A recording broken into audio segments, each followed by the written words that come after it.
Hey guys, welcome back to the channel. This is story about what if Naruto gets pushed to his limit early on in life part 1. Before I start, please do support for more amazing content and comments for part 2.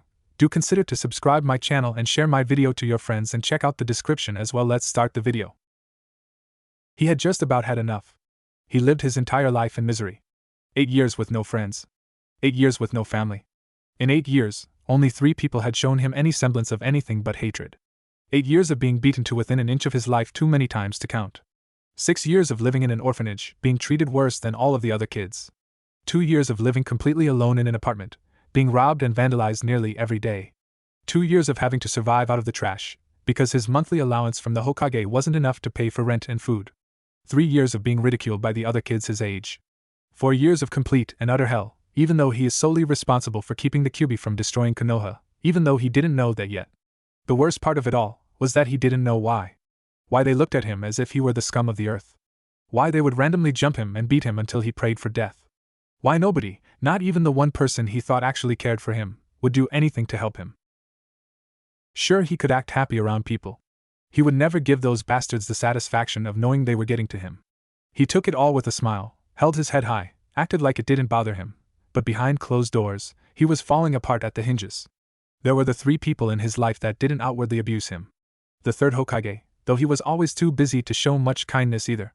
Then there was his academy instructor for the last couple of months, Yumino Irika, though he was never outwardly nice either. At least he would stop the other kids and instructors before things got too out of hand. However, the only person who had ever been even remotely nice to him was a girl his age with lavender hair and white eyes, Hyuga Hinata.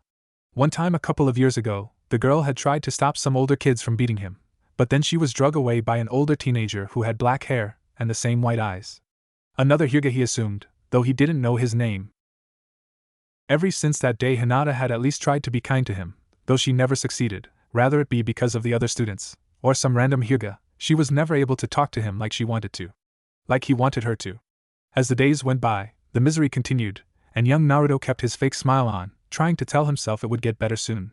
All of this continued until one fateful day, October 10th to be exact, when Naruto decided to try and have some fun for once on his birthday and go to the festival the village held every year. He wasn't sure really what the festival was about, something about a fox or something, but he figured that everyone would be too caught up in the festivities to care about him. So once the festival began, he got dressed and headed out to enjoy himself. Naruto was walking through the streets of Konoha trying to figure out what he wanted to do, when suddenly he felt a sharp pain on the back of his head. "What the fuck do you think you're doing here, demon?" yelled the irate villager who threw the beer bottle. Like all the times before, Naruto started to run away from the assailant. "Stop it! I didn't do anything to any of you!" he shouted as he ran as fast as he could, with the crowd behind him growing. "You killed my wife, demon! You've tortured our families 9 years too long!" yelled a Chunin, who appeared to be about 30, as he pulled out a kunai and threw it at Naruto. By luck alone, Naruto managed to dodge said kunai. Naruto continued running, all the while being pelted by rocks and beer bottles, until finally he came to a dead end in a clearing just outside of the village, but still within the walls. "Ha! Looks like this is the end for you, fox demon," said a man in the mob as he stepped forward, revealing himself to be a shinobi in his teens. "I'm not a demon though. I have never hurt any," Naruto said as he was punched in the face by said shinobi, knocking him to the ground. "Shut up. You killed my father. My mother told me it was you." "No, I didn't, I promise." At this point the teenager walked up and kicked him in the ribs, sending him rolling across the ground. Apparently the rest of the mob took this as the cue to start, as they all proceeded to start beating on him. Some even started to stab him with kitchen knives and even kunai. Naruto was sure this time would finally kill him, and he started to just sob uncontrollably before the world around him went dark. He suddenly found himself standing ankle-deep in water, in what appeared to be a prison, or a dungeon. He looked around trying to figure out where he was at as he heard a voice more sinister than anything he had ever heard say, "You are angry. You wish for blood. This is good. Embrace the bloodlust." As a large pair of bloodshot eyes and savage-looking teeth appeared from behind the vertical bars that separated him from the absolute darkness. "Rejoice in the hatred that courses through your veins. I will give you a small taste of my power. Destroy the ones who harm you. We will meet again soon." Naruto suddenly found himself back on the ground, still being beaten, though the wounds he had obtained earlier stopped hurting and he could no longer feel the current blows. He felt power. He felt deadly. He was more powerful than ever before, and he knew it, Judging by the look on the villagers' faces, they knew it as well. They looked at him in sheer terror as they started backing up and yelled, "What are you?" "I have been called many things: death, terror, a nightmare, a demon, the QB, but today, you shall know me as the judge, jury, and executioner," said Naruto as he stared down the mob of villagers with slitted red eyes. The villagers looked back and felt killing intent like they had never felt before. It was so strong that most pissed their pants, while some simply fainted. A red shroud of chakra had formed around Naruto, and took the shape of a fox with one tail, as Naruto's features became more feral. All of the civilians who hadn't fainted started running away, hoping that they may live to see another day, while the shinobi for the most part stuck around. "See? You're nothing but a damn demon. Now die!" yelled a chunin in the group as he went through some hand seals. "Katan, fireball jutsu!" He inhaled a deep breath before exhaling, blowing out a ball of fire towards Naruto, who just stood there as the fireball enveloped him. "Yes. I did it. I finally killed the demon child," yelled the chunin as the fireball rolled over Naruto. "Hokage-sama, do you feel that?" said a dog-masked ANBU that just burst through the door into the Hokage's office. "Yes, Kakashi, gather everyone you can and meet me there. I fear the foolish villagers may have finally pushed Naruto-kun too far." "Hi," said the ANBU, now identified as Kakashi, as he shunshined away. "I sure hope the seal is still intact, and that those fools haven't doomed us all," thought Hiruzen, the aged Sandaime Hokage, as he stood up and leapt out the window towards the massive chakra source. "Pathetic," growled the demonic voice of Naruto as the fireball dissipated around him. The chunin who launched the fireball now completely voided his bowls as he started to back away, before falling down. How the hell?" he said as he continued trying to back away. "Now let me show you a real fireball," said Naruto as he inhaled a deep breath, before releasing it, blowing out a stream of fire the size of a Greyhound bus. The fireball surrounded half of the remaining crowd that wasn't quick enough to get out of the way, the fireball guy included. "What the fuck are you?" yelled another one of the shinobi. "Why, don't you remember? I'm a demon. You're the one who called me that just a moment ago." Said shinobi didn't even get the chance to reply as Naruto shot his left arm out, with a red chakra arm extending from it, as the chakra arm grabbed the man around his head and squeezed, showering the area in blood. The man's body dropped to the ground, and now the others had seen enough, as they all turned tail to run. "I don't think so," said Naruto as a wall of flames shot up from the ground, blocking the path of the fleeing shinobi. "Consider this your payback for 8 years of hell." "Please don't. We're sorry," yelled out one of the shinobi in the group. "Were you sorry all those times when you were beating me, when I prayed for death, just so the pain would stop? Fuck no! You are all pitiful excuses of life forms, and you make me sick," shouted Naruto as the chakra and killing intent spiked even higher, making a few of the remaining people faint. "But shut your fucking mouth. You don't deserve to speak in my presence." At this point, another tail formed on Naruto's chakra cloak, as his eyes turned completely red. Several black and white balls then shot out from Naruto's body and started to swirl together in front of his mouth, and the air around him became much denser, to the point that the people in the mob could no longer breathe. All of the remaining villagers stared on in fear, trying to catch a breath as they lost control of their bodily functions, while a small black ball formed in front of Naruto's mouth. Naruto grinned from ear to ear in a creepy fashion as he swallowed the ball. Nothing happened for a second, and then all of a sudden he fired out a beam of the dark-looking chakra twice the size of his fireball earlier. He started at one side and swept the whole field that was within his fire barrier, decimating everything inside it. As soon as the dust cleared, the wall of flames died down, and Hiruzen leapt into the crater that used to be the clearing known as Training Ground 4. "Naruto-kun!" he shouted as Naruto locked his attention on the man. Just then a voice rang out over the clearing: "Katan, fire dragon missile!" A large-sized fire dragon raged out of the mouth of a boar Mastambu who just leapt in. Naruto turned from Hiruzen to the fire dragon and simply stuck out his hand towards the attack. Hiruzen's eyes went wide as the attack neared Naruto, thinking that the boy he looked at as a grandson was about to die.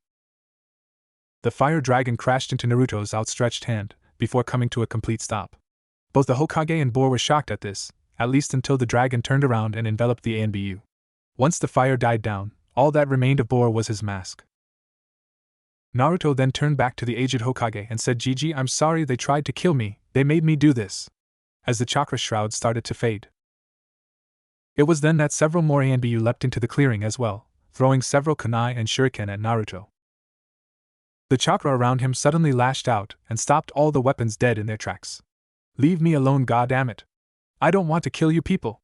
I just want to be happy. Umbu. Stand down, shouted Hiruzen as he shunshed into between Naruto and the ANBU. No disrespect, Hokage-sama, but he is a threat and should be killed, said an ANBU with a monkey mask. I said stand down, roared Hiruzen as he released his own killer intent.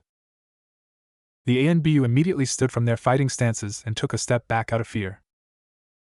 Seeing this, the chakra cloak around Naruto disappeared, as he fell to the ground unconscious. Hiruzen then walked over and scooped Naruto up in his arms before turning towards the ANBU. Clean this mess up and then you are dismissed, he said as he and Naruto disappeared in a swirl of leaves. Flashback, 9 years ago.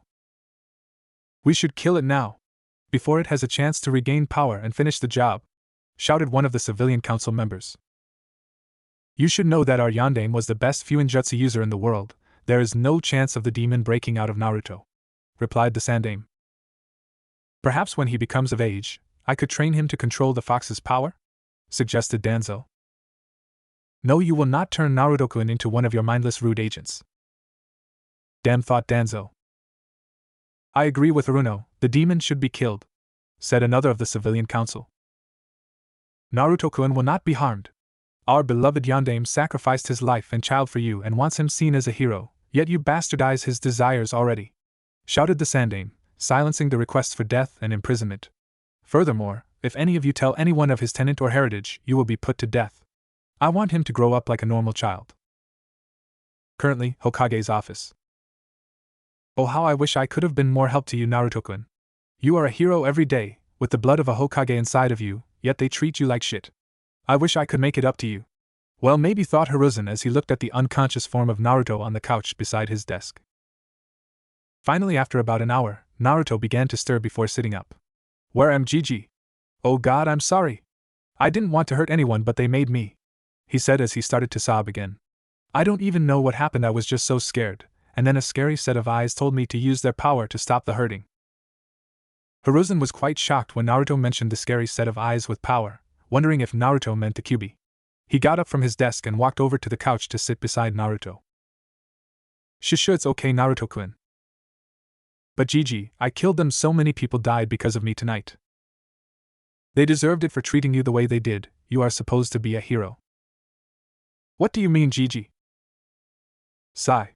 I was going to wait until you were older, but I have some things to tell you and now seems to be a good a time as any. What is it, Gigi?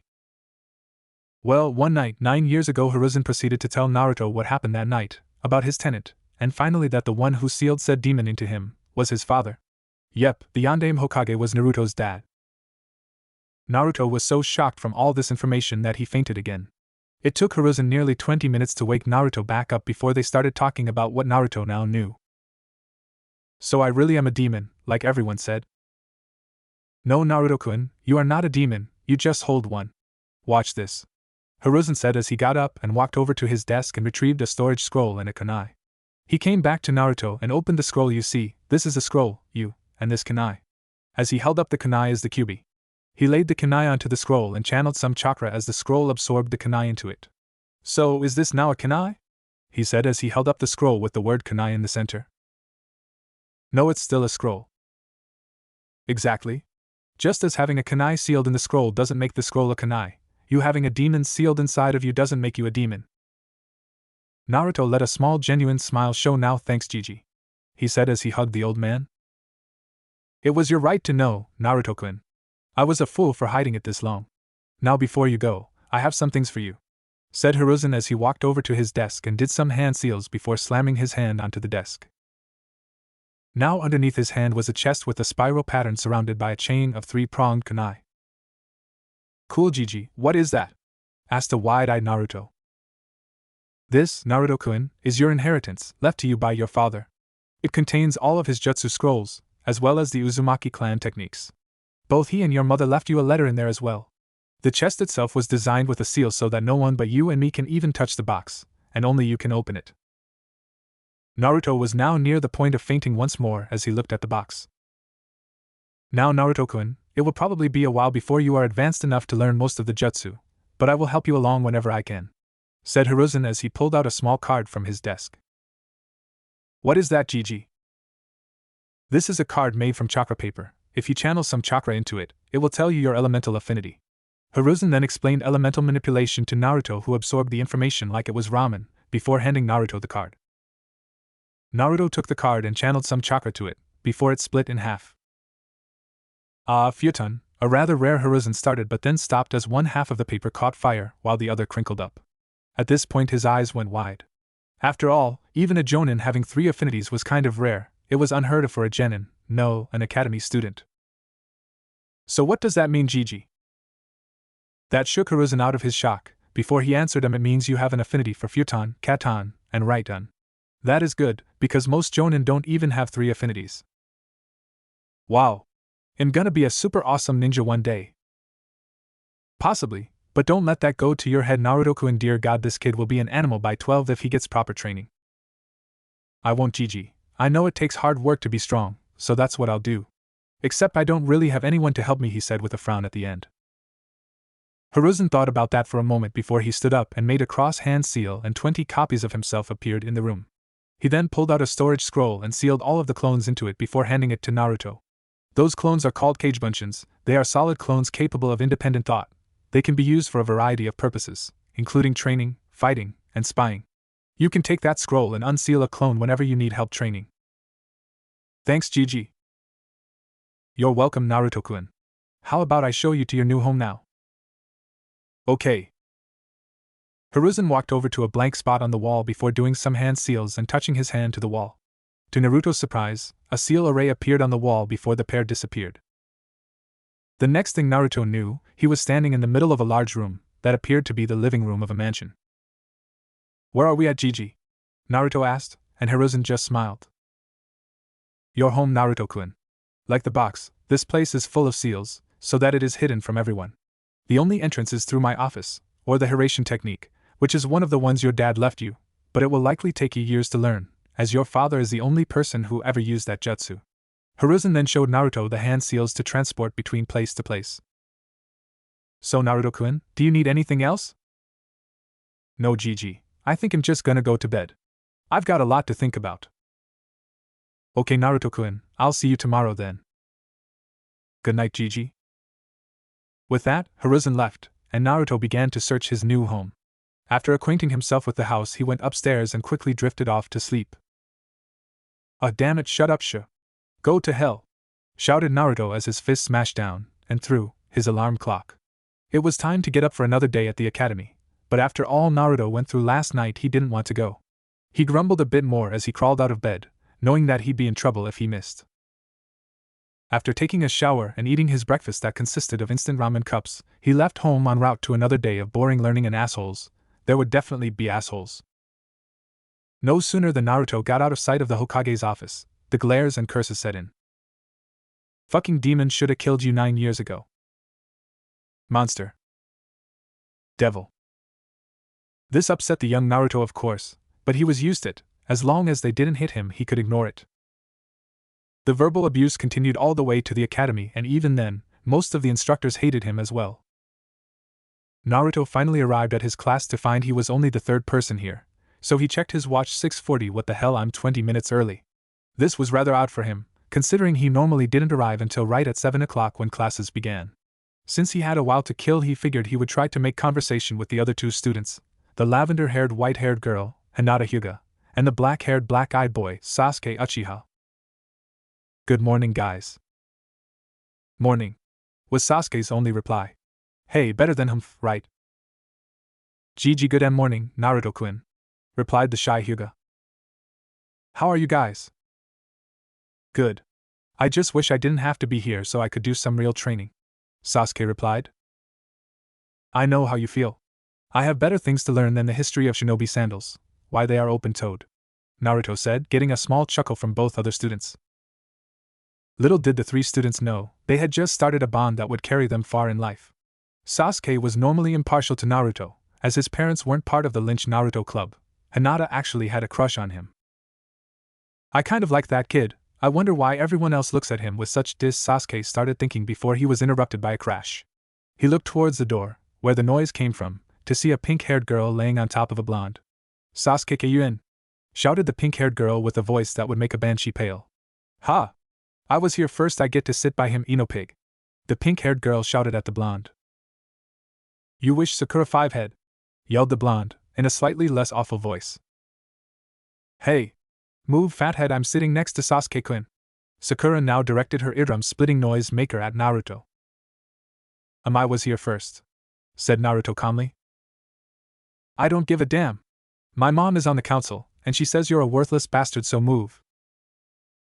"Hey, Naruto began but was cut off by Sasuke. "Hey, you pink-haired, loud-mouthed banshee. I don't care if your mom is the freaking Hokage, you won't talk to him like that anymore."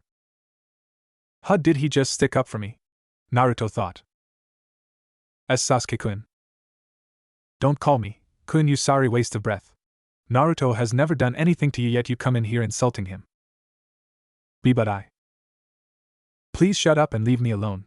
Now the Uchiha weren't known as the nicest of clans around, but still they didn't try to cause trouble and insult people without reason.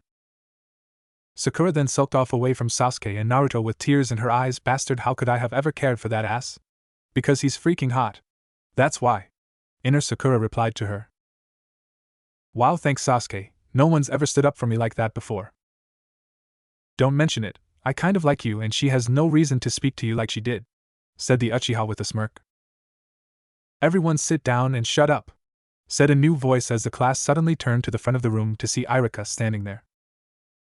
"Okay then, now that I have everyone's attention, today we will be discussing the reason why all ninja shoes are open-toed." There was a loud thump heard from one corner of the room where Naruto and Sasuke's heads were now implanted into their table. 1 week later. Naruto had spent the last week, when he wasn't at school, reading over his parents' scrolls. He saw many things in there he wanted to learn, but like Hiruzen had said, most were too difficult.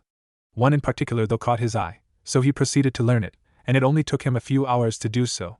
It was one that his father actually recommended that he learn early on, as it would help with learning other things, as well as chakra capacity, as if he needed more, and chakra control slightly. It was called the Kagebunshin, or Shadow Clone, and it made solid copies of himself, that could fight or train or whatever, and then once dispelled he would gain their memories. This meant that he could now make a clone read a book, and it would be as if he read it himself. While at school, Naruto had continued to talk to Sasuke and Hinata, further solidifying their friendship. Naruto hadn't really noticed yet, but befriending the heirs of the two most respected clans in Konoha had actually made some people stop their hated glares and curses, though most still did it. The other kids had also started seeing him differently, starting to doubt the word of their parents. Naruto seemed like a good, normal kid. He seemed friendly enough with the Hyuga and Uchiha, and most now remembered that he had never been anything but nice to them. His only flaw was that he used to be a little on the loud side, but now he seemed to have calmed down. Well, that, and his choice of clothing was plain atrocious. Sakura still hasn't tried to speak to Sasuke again since his talk with her last week. In fact, most of the girls now only admired him from a distance. Ring ring ring sigh.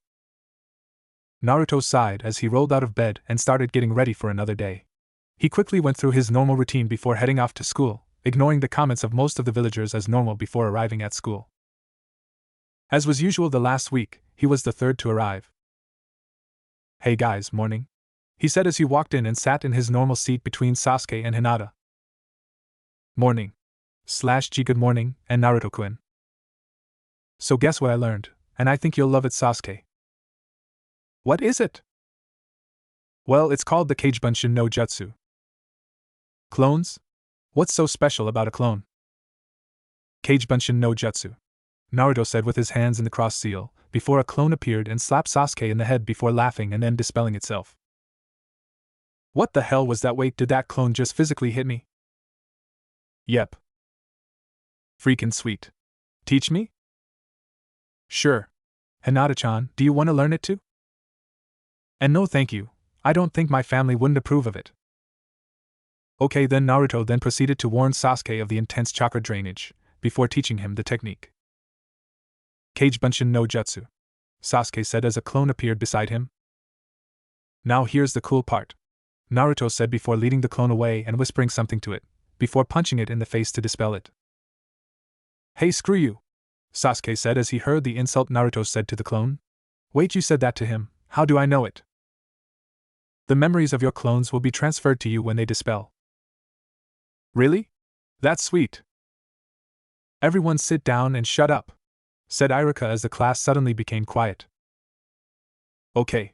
Today, we will be learning about the history of kunai. Two loud sighs were heard from Naruto and Sasuke as Irika started the lesson.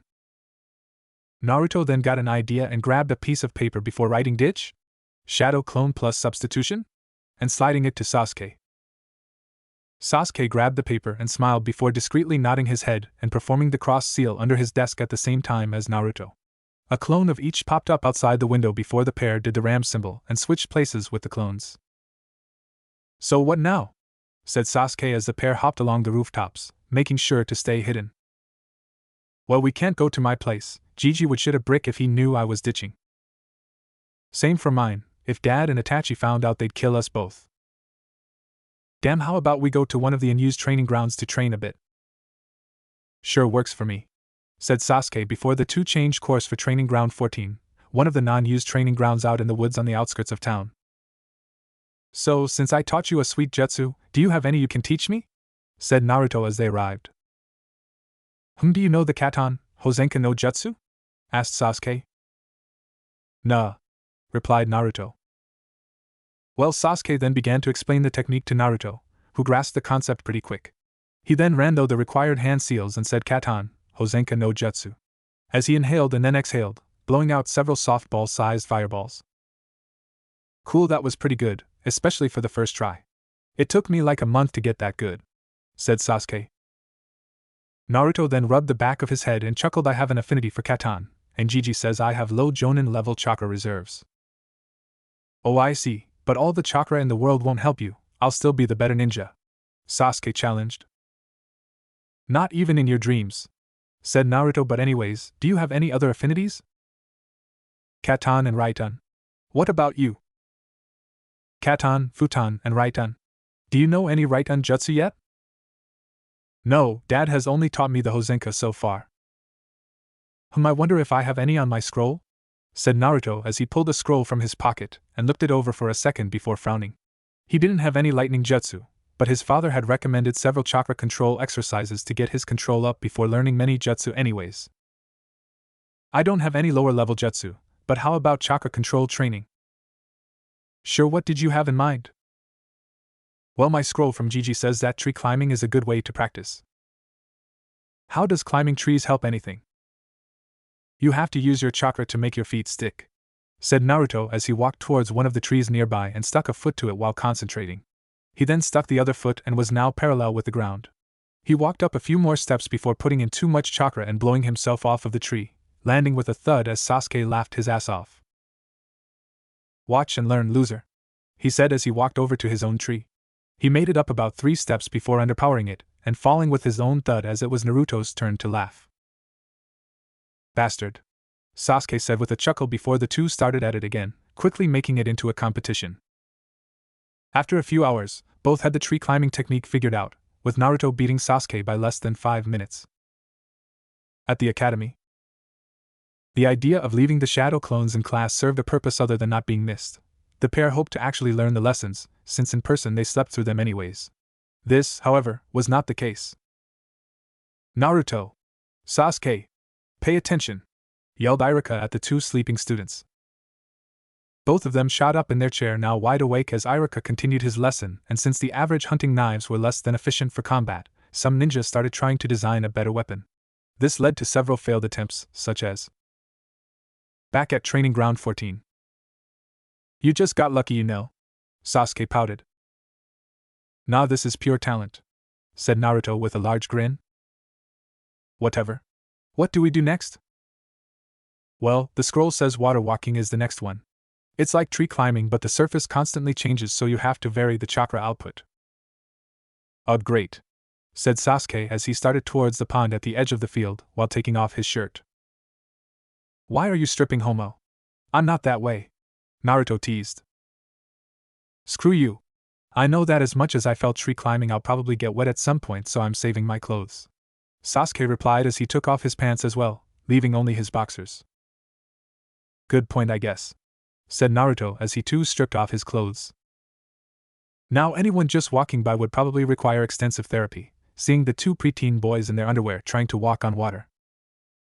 Again, after another several hours, both boys had the exercise down, this time with Sasuke winning by a few minutes. "Ha, I won this time, loser!" Sasuke teased. "Well, now we're tied. Looks like we'll have to have a tiebreaker." "What do we do now then?" "Stick leaves to our body with chakra. Most leaves in 1 hour wins, and then we'll have to head home?"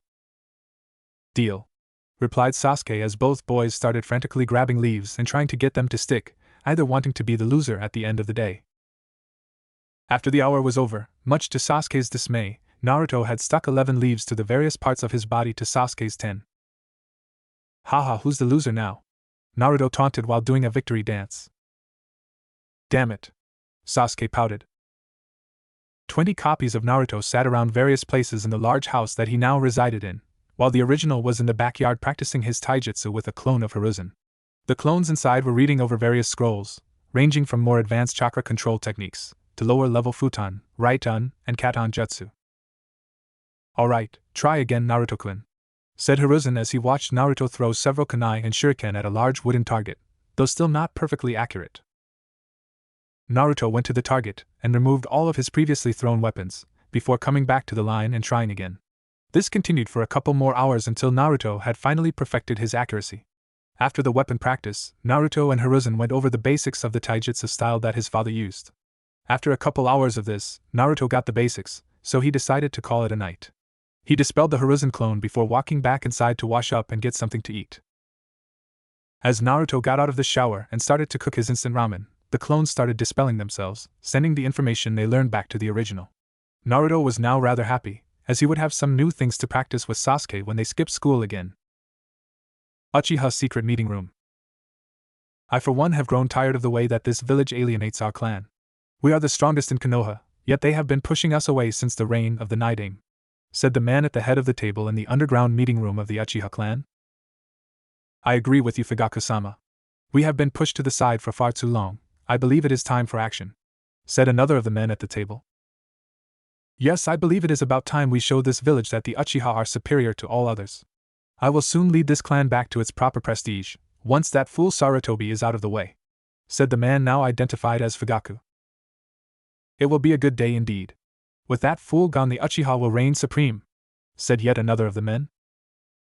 "I don't believe that this is the correct path to take.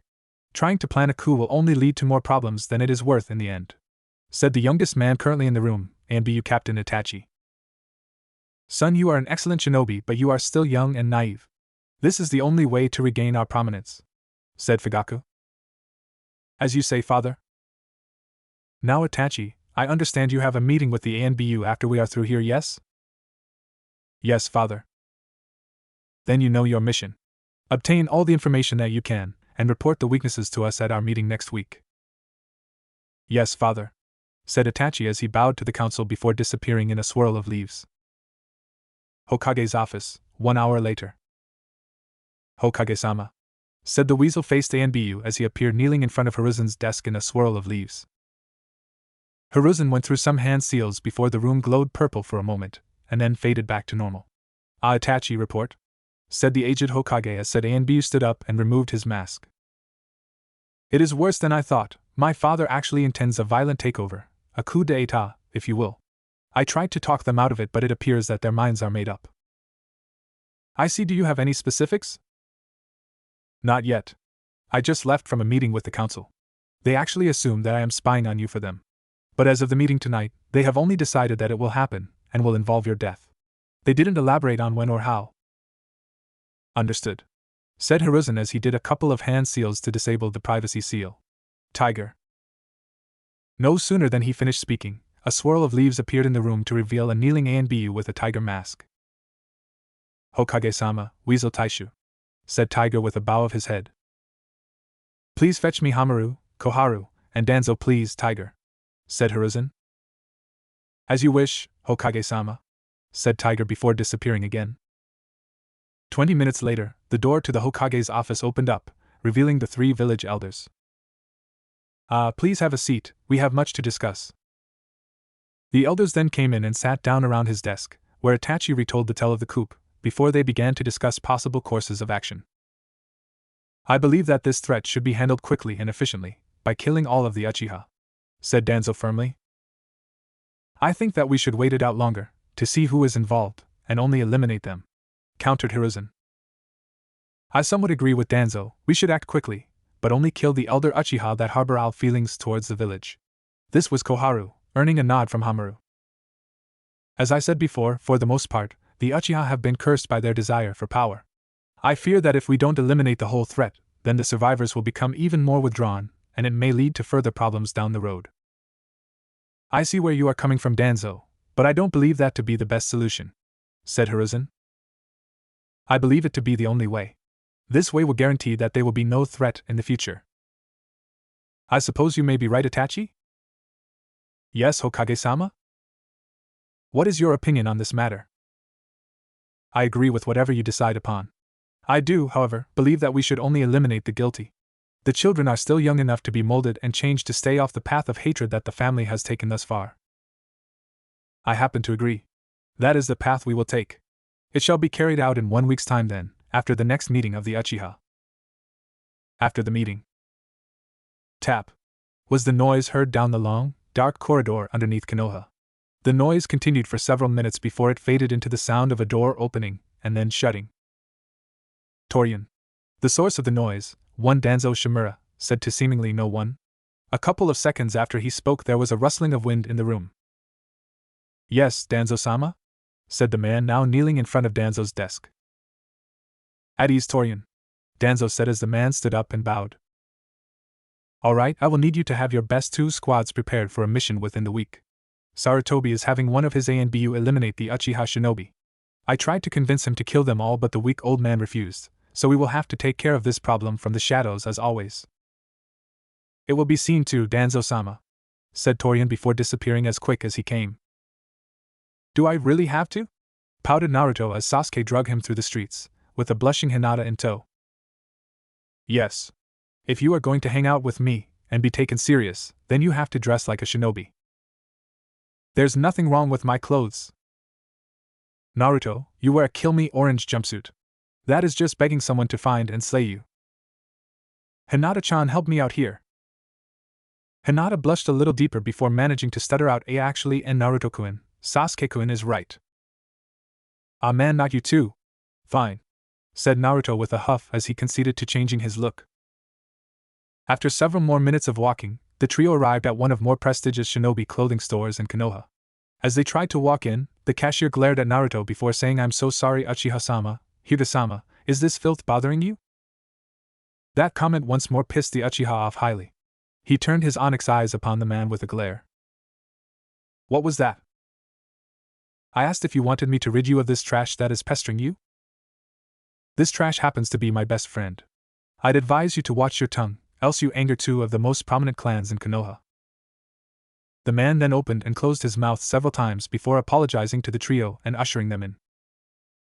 Well, what am I supposed to buy? I'm not big on clothes shopping, said Naruto as they looked at the various items. Pondered Hinata as she started looking around for a minute. Naruto and Sasuke, for their part, sat back and let the woman work her magic. After a few minutes, she didn't disappoint as she came back holding a few outfits in her arms. I think that these would look good on you, and Naruto-kun. He then smiled, which made her blush 3 shades darker, then took the clothes into the changing booth. He tried the clothes on before walking back out for her to inspect. It was a pair of khaki cargo shorts, similar to Sasuke's, and a blue polo shirt with orange sleeves and an orange collar. The orange sleeves extended down the side of the shirt before curving into a point, stopping at the ribcage. I kind of like this one, I still get to keep some orange too, said Naruto, excited about keeping his favorite color. Sasuke was just along for the ride. Hinata, however, fainted upon seeing it, only getting out a single thought, sexy. Hinata-chan, are you okay? Ha, she obviously likes it, said Sasuke, noticing the large smile on her face as she fell. Well then it works for me too, let's wake her up and get out of here. They waited a few minutes for Hinata to finally recover, before they gathered the clothes and went to the register to purchase them. After buying the clothes with no problem, they went by an embroidery shop to drop them off to have a leaf insignia put on the left chest of the shirts, and the Uzumaki clan symbol on the back. Once that task was done, the trio then sat out to find something to eat while they waited. They settled upon going to a nearby barbecue place where they ate and chatted for a couple of hours before heading back to pick up Naruto's new clothes. After they picked them up, the trio went their separate ways to rest up for the next day. None of them, however, knew that tomorrow would be a day that changed both Naruto and Sasuke's lives forever. Naruto, once again, was the third person to arrive at the academy.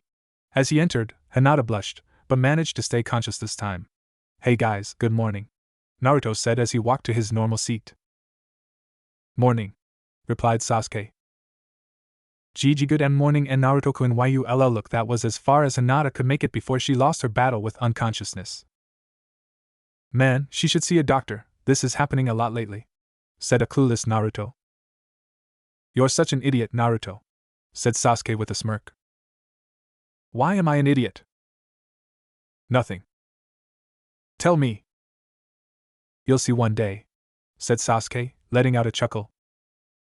"I want to know now though." "Okay, I'll tell you then." "Yeah. Why then?" "You just are," Sasuke said as he chuckled again. "Ass. I know you are, but what am I?" "Stupid. I know you are, but what am I?" "Stop it, asshole." "I know you are, but what am I?"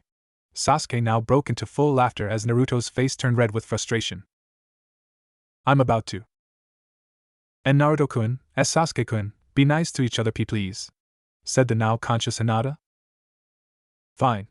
Naruto huffed as he sat back and willed Sasuke's head to explode with his mind. By now a few more of the students were starting to arrive. Among them were several girls who had quit hating Naruto, but didn't yet like him, before today. Once all the girls arrived and saw Naruto's new outfit, there was another fan club formed almost instantly. As some of the girls wooed over Naruto, Sasuke developed a smile that threatened to tear his face in half. "What's so funny?" asked Naruto. "You drew some of their attention away from me." "What do you?" It was then that Naruto heard the yells. How the hell he didn't hear them before is beyond me, of Naruto-kun. And oh my god, he's so cute, and then the sounds of shoving and cursing, and no, I'm gonna date Naruto-kun first, and no, I am. He just slammed his head onto the table as Sasuke started laughing and Hinata giggled a bit. "It's not funny," came his muffled reply to their laughter. "Alright everyone, sit down and shut up," yelled Iruka as he walked in the room. Once everyone was paying attention, he smiled before beginning the day. "Alright class, today, we will be going over taijutsu. Let's move outside so you can show me what you know so far," said Iruka as he looked over the class. "Damn, we can't skip today or the clones will end up getting dispelled," whispered Sasuke to Naruto, who let out a low growl, making Hinata giggle. The class then made their way out to the academy training field where everyone got paired off. Naruto and Sasuke were a pair, which they both liked. Hinata was paired up with Sakura, which Hinata liked. "I wish I already knew the Juken, where I could beat her for being so annoying," thought Hinata. "Maybe if I can beat her, Sasuke-kun will like me. Yeah. If you pummel her, he'll have to love us," thought Sakura and inner Sakura. All of the kids began their spars under the watchful eyes of the teachers, who were trying to correct their stances and point out mistakes in their styles. Finally it became Naruto and Sasuke's turn, making the fangirls go crazy. "Naruto/Sasuke-kun." The chorus was heard all across the village. "Ready to lose, loser?" said Sasuke with a smirk on his face. "In your dreams," replied Naruto with his own smirk. "Begin!" shouted Iruka before jumping out of the way. The two boys quickly charged at each other, Sasuke throwing a punch towards Naruto's face. Naruto ducked under the punch and launched his own uppercut at Sasuke, who flipped back out of the way to avoid it. The boys stood at opposite sides of the ring staring each other down for a moment, before charging in again. This time it was Naruto to act, throwing a feint punch at Sasuke. He bit and went to block the punch, before Naruto threw a kick into his ribs and slid him back several feet. "Oh bastard, you'll pay for that!" shouted Sasuke as he leapt back into the fight. Sasuke quickly got back to Naruto and tried to sweep his legs out from under him, but Naruto jumped up to avoid it. Sasuke smirked, knowing that Naruto would do that. He quickly reached his arms out and grabbed Naruto's legs, spinning him around and driving him into the ground hard. Sasuke smiled, thinking he won, until he heard a poof, signaling that it was a shadow clone. He started to turn his head and look for Naruto, but didn't make it far before Naruto's fist connected with his cheek, knocking him to his back. When he opened his eyes, Naruto was standing above him with a fist 2 inches from his face. Good job, boys. Both of you are well advanced in taijutsu for your age. I saw some openings and flaws, but that is to be expected. I assume you both train at home, seeing that wasn't the academy style? Said Iruka. Naruto then helped Sasuke up before answering, yeah, I'm trying to develop my own style, between my mother and father's, but it's slow going. I use my family style, the intercepting fist. Sasuke added in. Well, I'm glad to see you two training early, you'll go far in the world like that, said Iruka with a smile. Okay, next up, Hinata and Sakura. The two mentioned girls then walked up to the ring and bowed to each other, before Iruka told them to begin. Sakura quickly charged in at Hinata, who just stood there and waited. As Sakura got in close, Hinata gave her a quick palm strike to the face. Sakura reeled back a couple of steps and hit the ground unconscious. Well, good job, Hinata, said Iruka with a sweat drop. Thank you, Iruka-sensei. Alright everyone, good job today. You are dismissed, Iruka shouted over the crowd of students. They all began to go their separate ways, as Hinata, Sasuke, and Naruto met up. Wanna go grab something eat and then train for a while? Thanks for asking, Naruto-kun, but father wants me to train with him today, sorry. It's fine, Hinata-chan, maybe some other time, said Naruto with a reassuring smile. You and Sasuke? Sure, let's go, Sasuke replied as the two set off for Ichiraku Ramen. After they ate, the two went to Naruto's house to use his training field, where they stayed until it was almost dark outside. You want to come over for dinner? I'm sure Mom won't mind, said Sasuke once they were done training. Sure, let me clean up real quick though, replied Naruto as he ran inside and took a shower. 20 minutes later. Naruto and Sasuke were almost at the Uchiha compound when they heard what sounded like a fight going on inside, so they took off to check it out. Once they arrived inside, both boys were almost sick. Bodies were lying everywhere in the streets, and the only people they could see still alive were Itachi and Ada and Biyu, and they were fighting. Itachi and I! Yelled Sasuke as he started running towards the group, followed by Naruto. Itachi didn't have time to look up as he was fighting at an 8-to-1 disadvantage. He soon found an opening, and stuck a kunai into one of the men's throat. Sasuke, for his part, ran in and tried to stab one of the root in the back while he was distracted, but failed as the root broke away and kicked Sasuke into a wall across the street, knocking him out. Naruto was worried about Sasuke, but knew he had to focus right now. Kagebunshin no Jutsu. He shouted as 50 clones appeared and swarmed the two root that broke away from the fight. It only took the root a couple of minutes to disperse the clones, and the only injuries they had was a few cuts here and there. They then turned their attention to the real Naruto. He tried to fight back, but it was no use against the best of Danzo's soldiers, and they quickly began to beat him, before one of them slashed him across the left eye with a kunai, and kicked him away, leaving him for dead. You are pathetic, Kit. Every time you get in a fight I have to come bail you out. I would be the laughing stock of the other Bijou if they knew my container was so weak. You're just lucky I would die with you or I'd let the men kill you. Take my power and do away with those me that threaten you, growled Kurama to Naruto, who was now in his mindscape. Thanks, Naruto said as he faded away. Back in the real world. Itachi wasn't faring too well against the 7 root members, until they all stopped briefly as they felt a chakra source and killing intent that would bring a normal man to his knees. Naruto's prone form on the ground started leaking off red chakra in waves, as his eyes became slitted, his whiskers darkened, and his canines grew out. This is the end for you bastards.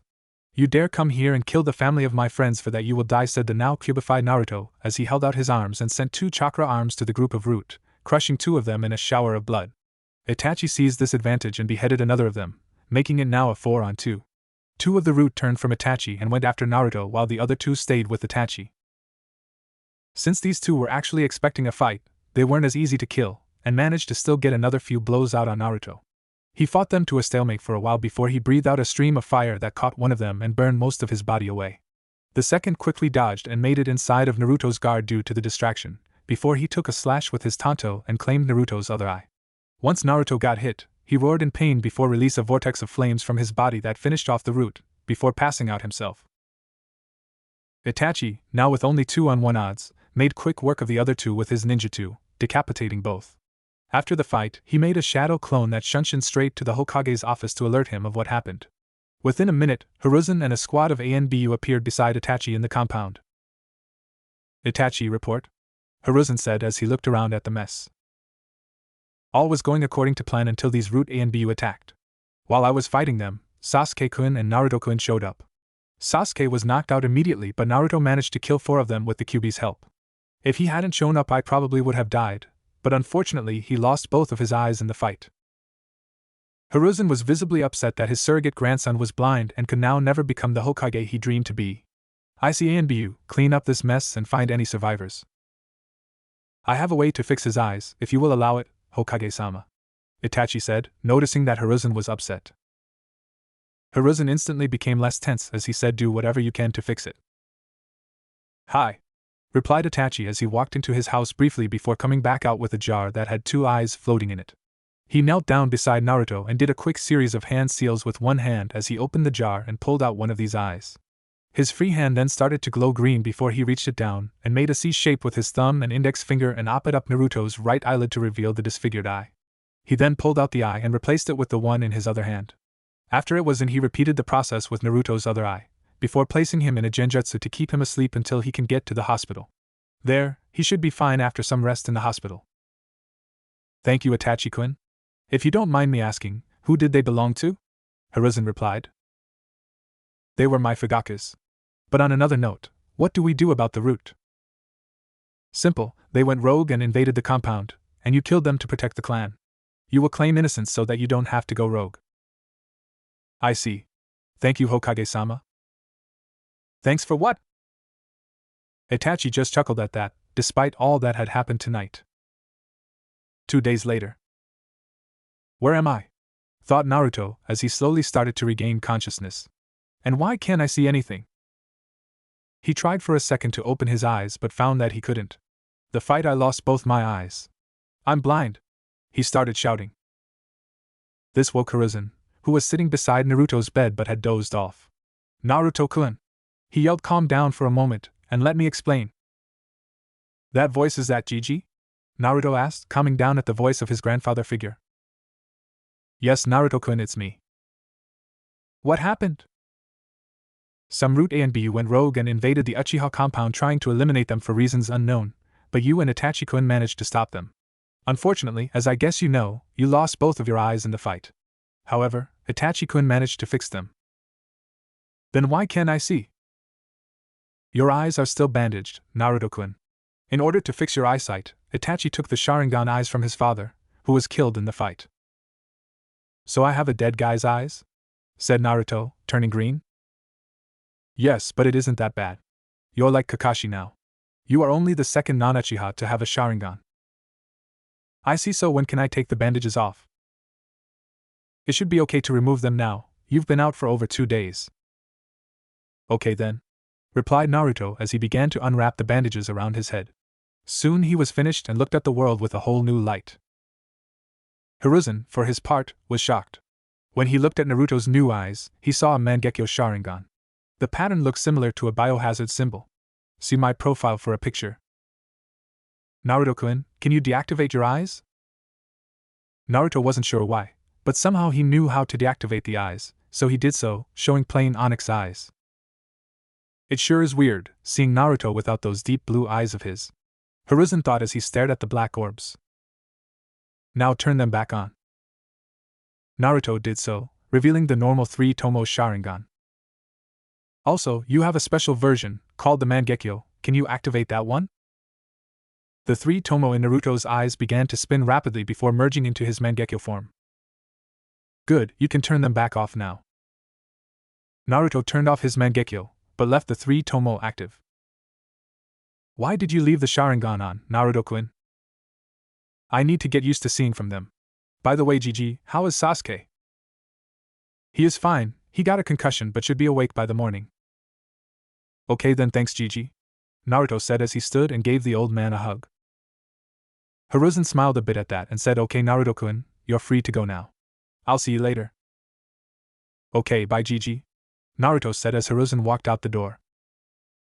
And Naruto-kun, I'm glad that you're okay, said Hinata as she walked out of the hospital alongside Naruto. Yeah, I just feel bad for Sasuke. A lot of his family died, and for no reason. Naruto replied with a tone of sadness in his voice. While he didn't know what it was like to lose someone close, he knew what it was like to be lonely, having grown up with no one. Yes, but at least Sasuke-kun still has his mom and Itachi. Yeah, and he has us too, said Naruto with determination. Of course, replied Hinata with a smile. By this time the pair had made it out of the hospital and onto the street, headed for Ichiraku's to grab a bite to eat. Both of them couldn't help but notice that the glares Naruto usually received now seemed worse. As they continued along, they heard some of the people murmur, "Damn demon, he's obviously responsible for the massacre. And I heard he stole the Sharingan from them after he killed them all." It upset Hinata that people were blaming Naruto for what happened when he actually helped to stop the rogue and Bu. Naruto-kun, I wish people weren't like that. Naruto, for his part, was already used to the glares and hatred. He only hoped that it would stay just that, glares and rumors.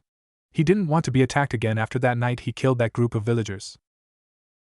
They finally arrived at Ichiraku's, much to Hinata's pleasure. In here, the people couldn't be mean to Naruto. Tsuchi and Ayam had been among the first people to accept Naruto and treat him well, and wouldn't allow anyone to bully Naruto in their presence.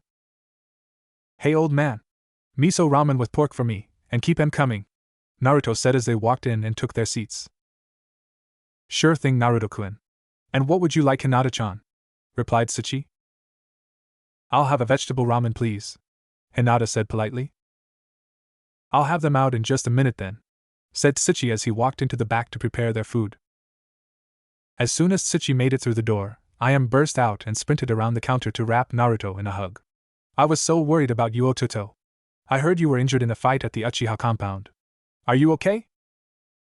"I'm fine, Nei-chan. You should know that nothing can keep me down until I become the Hokage," Naruto stated with conviction as Ayam smiled. "I know, but I can't help but worry about my Ototo." "Thanks," Naruto said as she walked back behind the counter and grabbed their food from her dad. "Itadakimasu," Naruto half-shouted as he began to eat with a fury that only 2 days without food can cause. Hinata and Ayam both sweat-dropped at his manners, but both also knew that he hadn't eaten in a couple of days, so they decided to allow it. Just this once. Hinata and Naruto both finished eating while chatting with Tsuchi and Ayam, which lasted for a while, considering that Naruto downed nearly 30 bowls. After they were done with the meal, they both stood to leave as Hinata reached into her pocket for some money to pay for her meal. Upon seeing this, Naruto stopped her and pulled out enough to pay for both of their meals. "Tea, thanks, and Naruto-kun," said Hinata with a light blush as they left, and began to walk towards her home. "It's no problem, Hinata-chan. I asked you to come, so it's only right that I pay, right?" Naruto replied as he smiled and rubbed the back of his neck. "Why, you really didn't have to thought. It was no problem at all." The two then continued their walk, making small talk, before they arrived near the Hyuga compound. "See you tomorrow, Hinata-chan," Naruto said as he gave her a quick hug, making her blush brightly. "SS sure, and Naruto-kun. Thank you for walking me home," she stuttered out before walking inside. As soon as she made it in, one of the branch family members approached her and said, "Hinata-sama, Hayashi-sama requests your presence." "Hi. Thank you," Hinata replied with a small bow. Hinata then made her way to her father's study and knocked on the door, worrying about what he might want. Though she had gotten slightly better with her confidence issues, being with her father still rattled her. He had been very cold and distant to her ever since her mother died a couple of years ago. "Enter," came the flat voice of Hayashi, her father. She opened the door and walked inside before bowing to him. "Hello, Tusan, you wanted to see me?" she said, barely managing not to stutter. "Yes, I have a few questions for you." Hinata just nodded her acknowledgement as a sign for him to continue. "I am told that you are associating with an Uchiha and the Uzumaki child, yes?" "Why, yes, Tusan." "I see. I am not pleased by this. You know our clan has bad blood with the Uchiha, and the Uzumaki is nothing but trouble." But Tusan, they." "No buts, Hinata. They are trash, and you shall not see them again." "Naruto-kun, Sasuke-kun, you are my only friends, how can I not see you anymore?" thought Hinata. "But my word is final. You will not associate with them anymore. Is that clear?" Hinata was saddened now, almost to the point of tears at the thought of losing her friends. It was then that something inside of her decided to snap. "No," Hinata said with a newfound conviction. "What was that?" Hayashi replied with anger evident in his voice. I said no. I will not stop talking to my friends. You dare defy my word? You need to learn your place, girl. You will not control my life. Naruto-kun and Sasuke-kun are my friends, and it will remain that way. Hinata yelled only to be slapped in the face by the enraged Hayashi. Get out of my sight. I will decide a fitting punishment for your insolence by the morning, said Hayashi as he glared daggers at Hinata. Hinata got up and left the room without another word. Insolent little bitch, she is too soft to be the heir anyways, she would bring disgrace to our name. Perhaps Niji would be a suitable replacement. Even though he was born into the branch house, he is quite the prodigy. That's it. I shall banish Hinata and give her the seal, and then remove Niji's and name him clan heir, Hayashi thought. With Hinata. I can't believe he would try to take them away from me, Hinata thought as she walked to her room. I would never give up Naruto-kun and Sasuke-kun. I just can't believe I actually stood up to him either. With Naruto after he left Hinata. Naruto began his trek back towards the Hokage's office to gain entry to his house, ignoring the continued glares of the villagers. After a while, he noticed someone following him. Come on, not this again. I'm still too far away from the tower to receive help. Ugh. He thought as he altered his path towards the nearest training ground. Damn, more of them keep joining in. He soon arrived and turned to the stalkers. Come on out, I know you're there. To his surprise, it was a group of 5 people, and 3 of them had on Chunin vests. Just freaking great. Are you prepared to die, demon? Said one of the Chunin. I've never bothered you before. Can't you just leave me alone? Naruto shouted. Never bothered us? You killed my father 8 years ago, and now you killed half of the Uchiha clan. We're gonna make you pay, said the next Chunin as he lunged at Naruto. Naruto quickly leapt out of his way to dodge the attack, but was met by the first Chunin, who punched him in the face and knocked him into a tree. Before Naruto even managed to hit the ground, he was kicked in the ribs and knocked away once more. He regained his composure in mid-flight and landed feet first to a tree and stuck to it.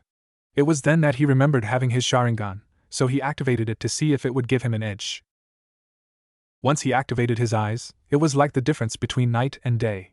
Movements he could barely track before were now clearly visible, and he could predict what move they would make next easily.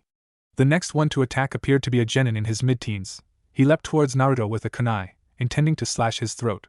Naruto saw the move before he made it, so he pulled out his own kunai and ducked under the slash before jumping back up and burying it hilt deep in the man's chest before kicking the body away just in time to dodge a slash from a sword by the other genin.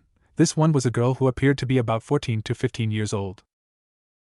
He shifted to the left just enough to dodge the sword strike before coming up with another kunai and cutting into the arm that was holding said sword. She screamed and let go of the sword before spinning to throw a kick at Naruto's head. He saw it coming and easily ducked under it before kicking her in the chest, sending her flying. He then grabbed the sword that she dropped and blocked a slash from a kunai by the third Chunin. The Chunin then leapt away and began to do hand seals. Naruto stuck his new sword in the ground and quickly began to copy him. Katon Enden! Fire release, flame bullet, they simultaneously shouted as they blew out a stream of flames at each other.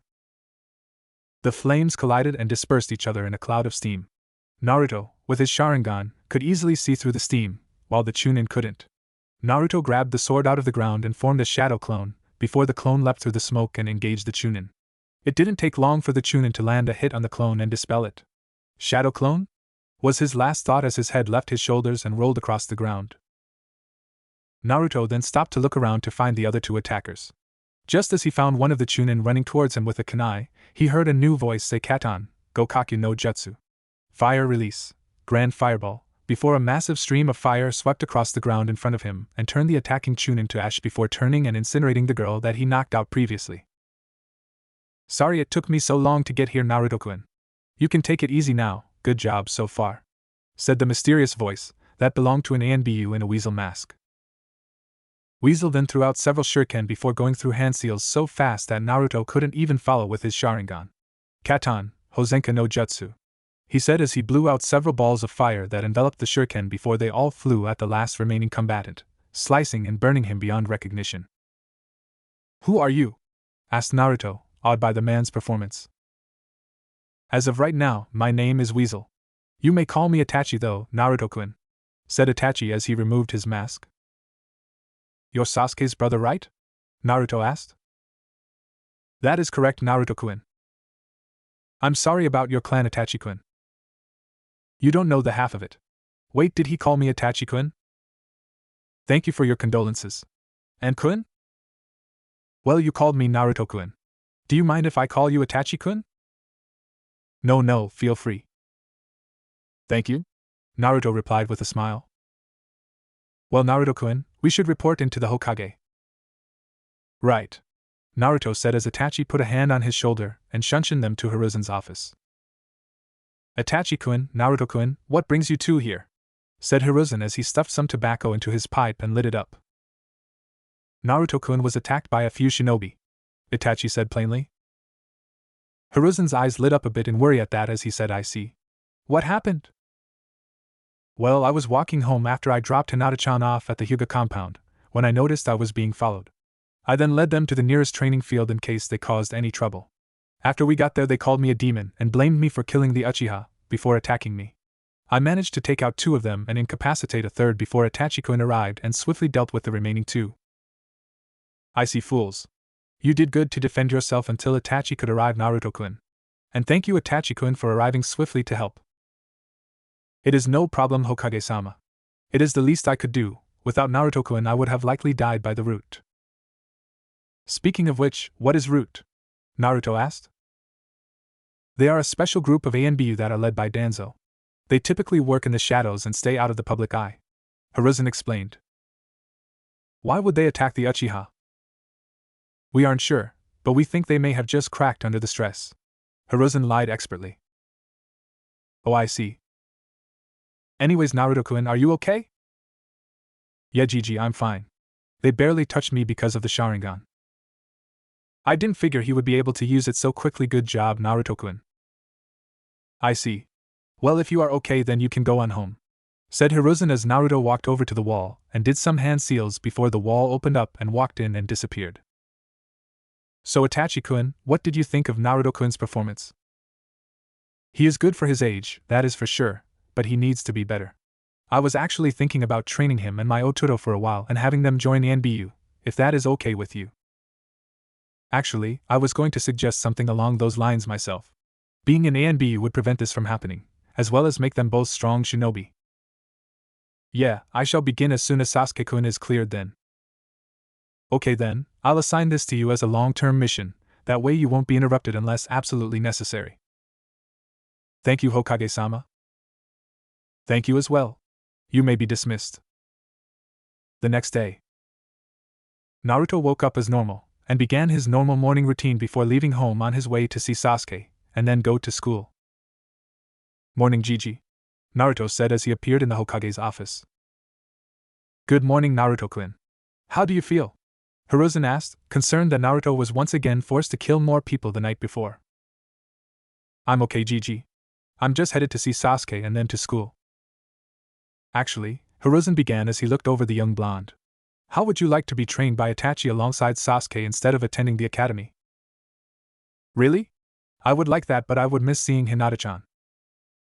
You don't have to worry about that, Naruto-kun. You would still have free time to spend with your friends. Really? If I still get to see her, then of course I'll accept.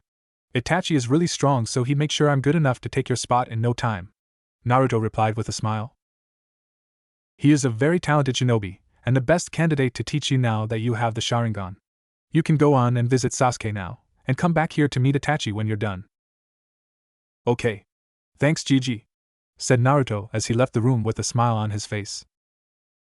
Hyuga compound. Hinata was ready to begin her day. She had already got ready and was about to leave when there was a knock at her door. Hinata-sama, Hayashi-sama requests your presence once more. Ugh, what could he want now? I hoped he would let it drop after last night, she thought as she left her room to see what he wanted. It only took a few minutes for her to arrive at her father's study, where she knocked on the door. Enter.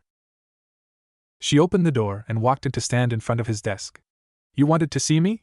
She said with no emotion in her voice. Yes, I did. Pertaining to your insolence last night, I have come to a decision. I do not see you fit to be the next leader of this clan. As such, you are hereby banished from the clan and stripped of the Hyuga name. Those words felt like a hammer hitting Hinata in the chest. She was upset with her father's attitude about her friends, but didn't imagine him to do anything like this. She was only 8 years old and now banished from her house and family. How will I survive? I'm not old enough to live alone, she thought.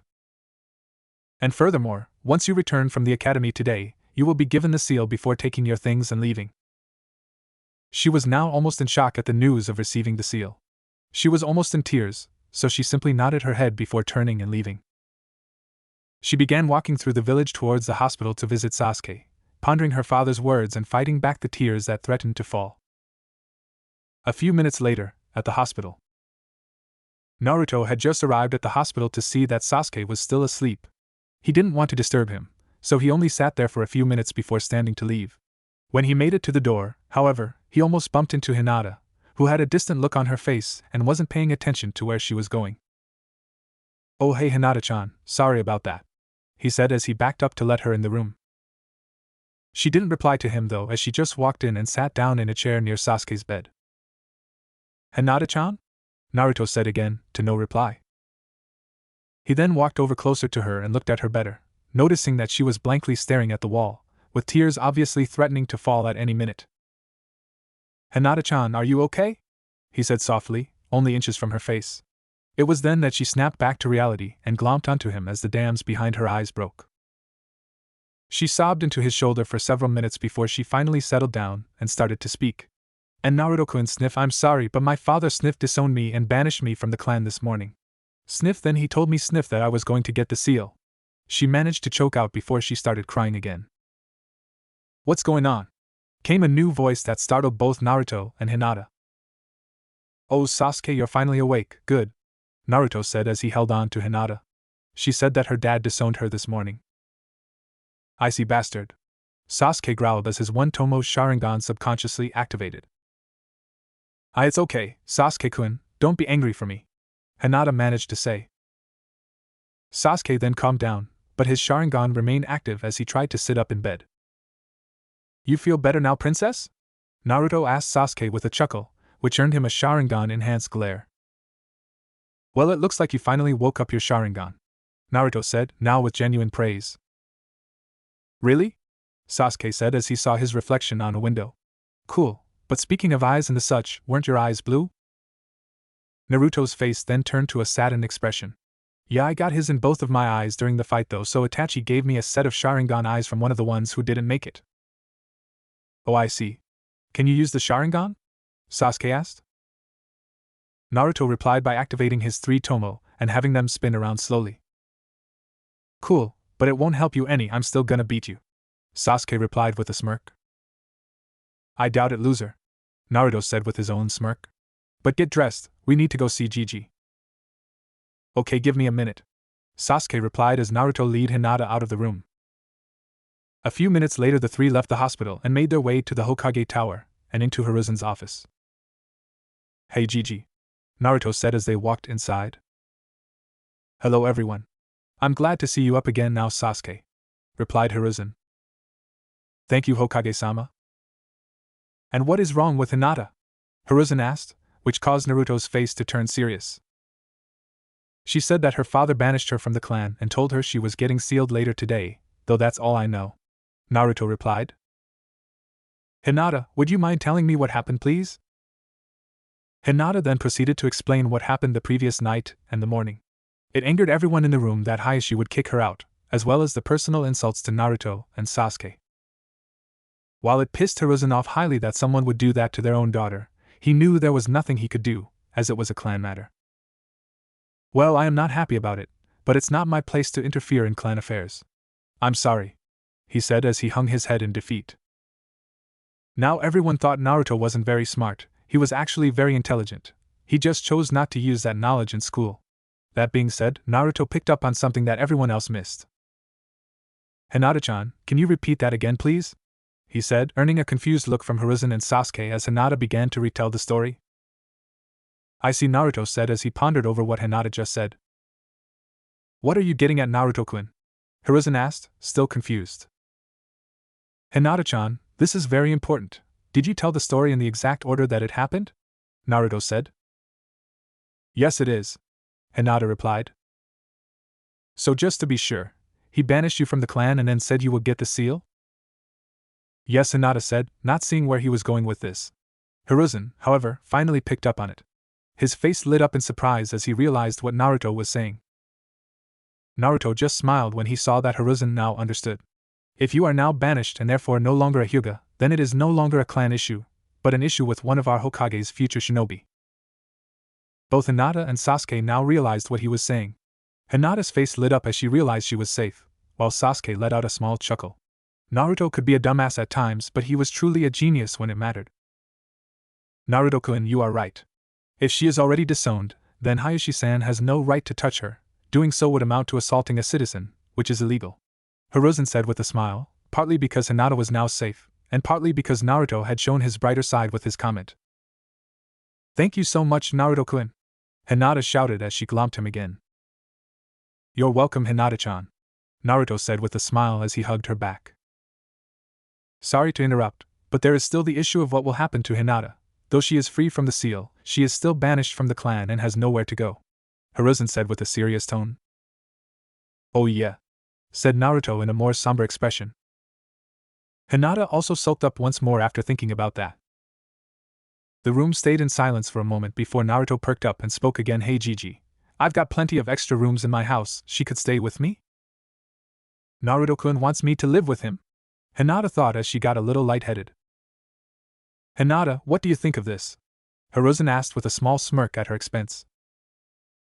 Hinata just nodded her head yes, not trusting her voice to work right.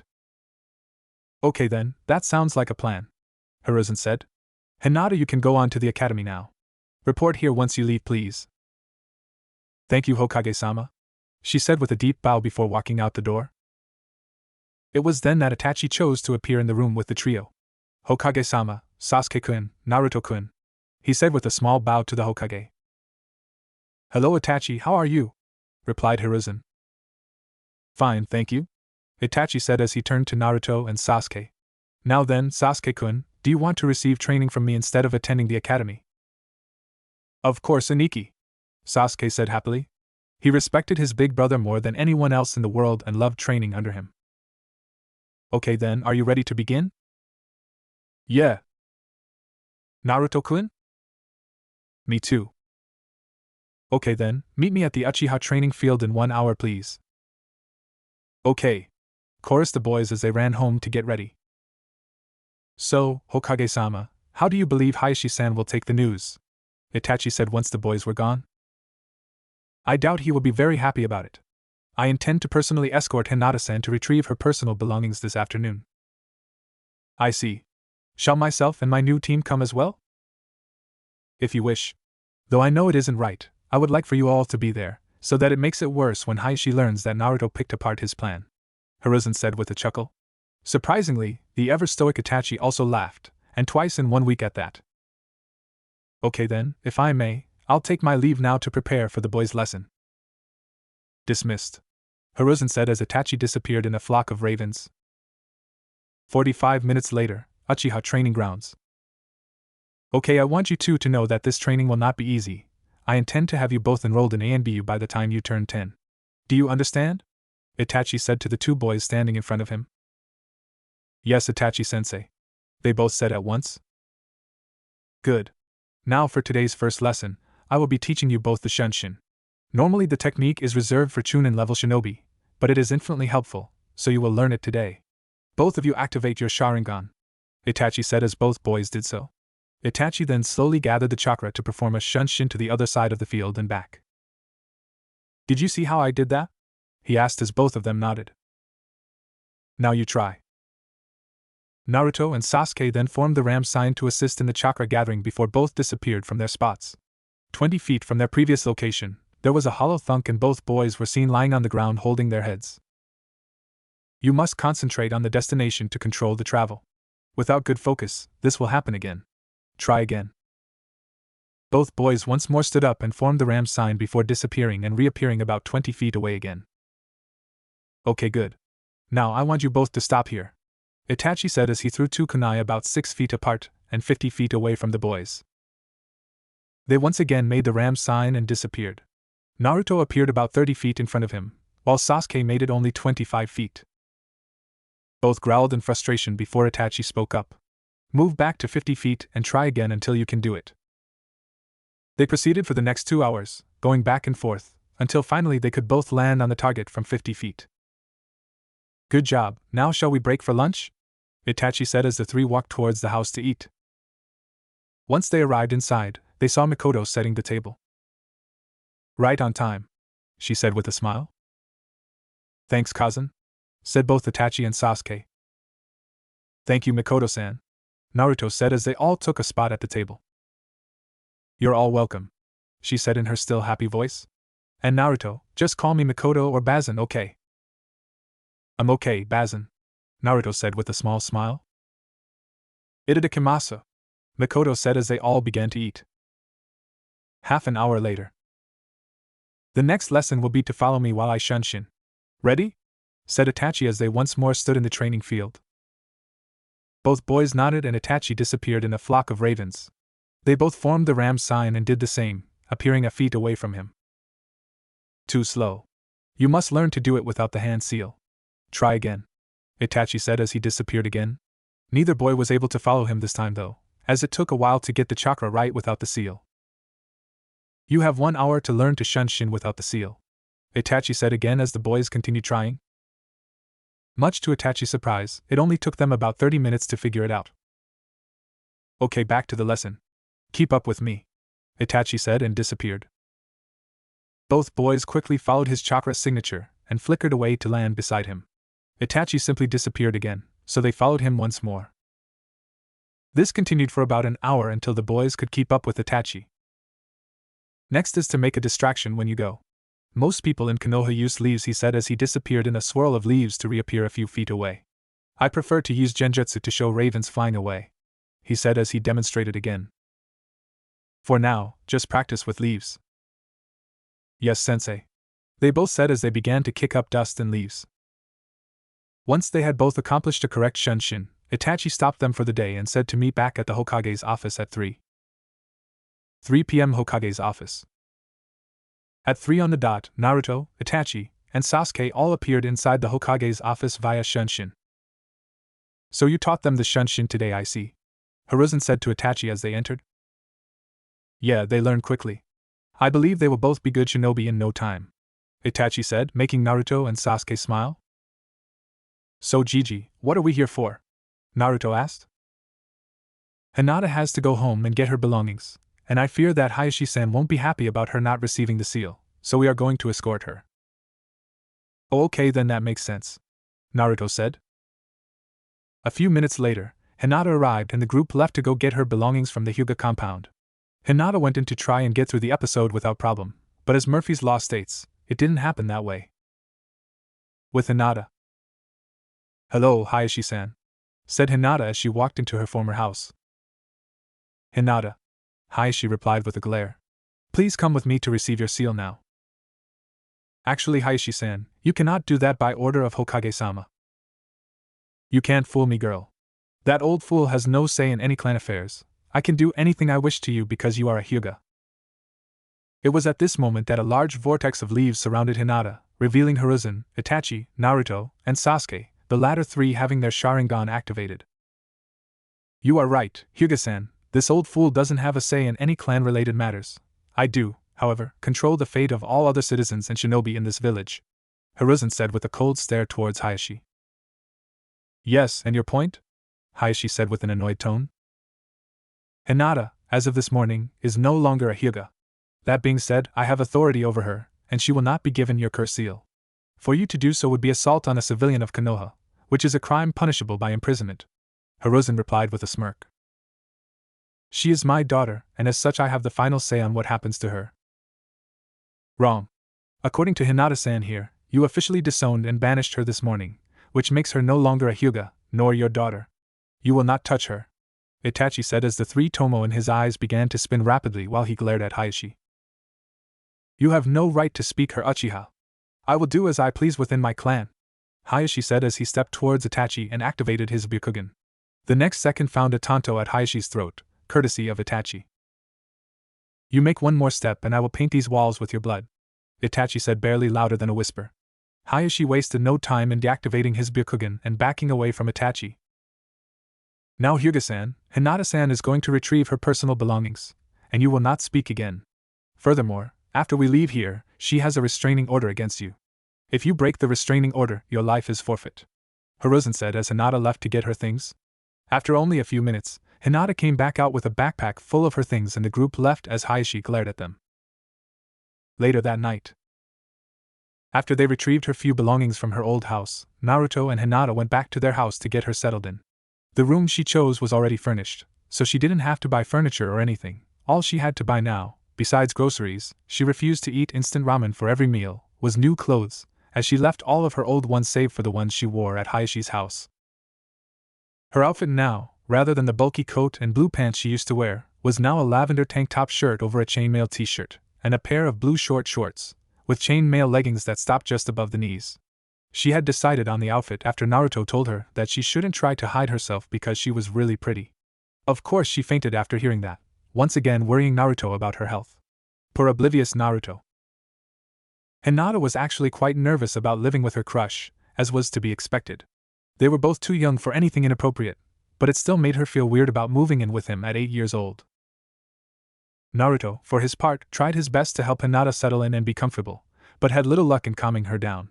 He figured she would get better once the shock wore off. After all, it's not every day that you get kicked out of home at 8 and have to move in with a friend. It didn't take long for Hinata to fall asleep after she was settled in. All of the day's happenings had worn her out. The next day, Naruto and Hinata both got up and got ready for their day.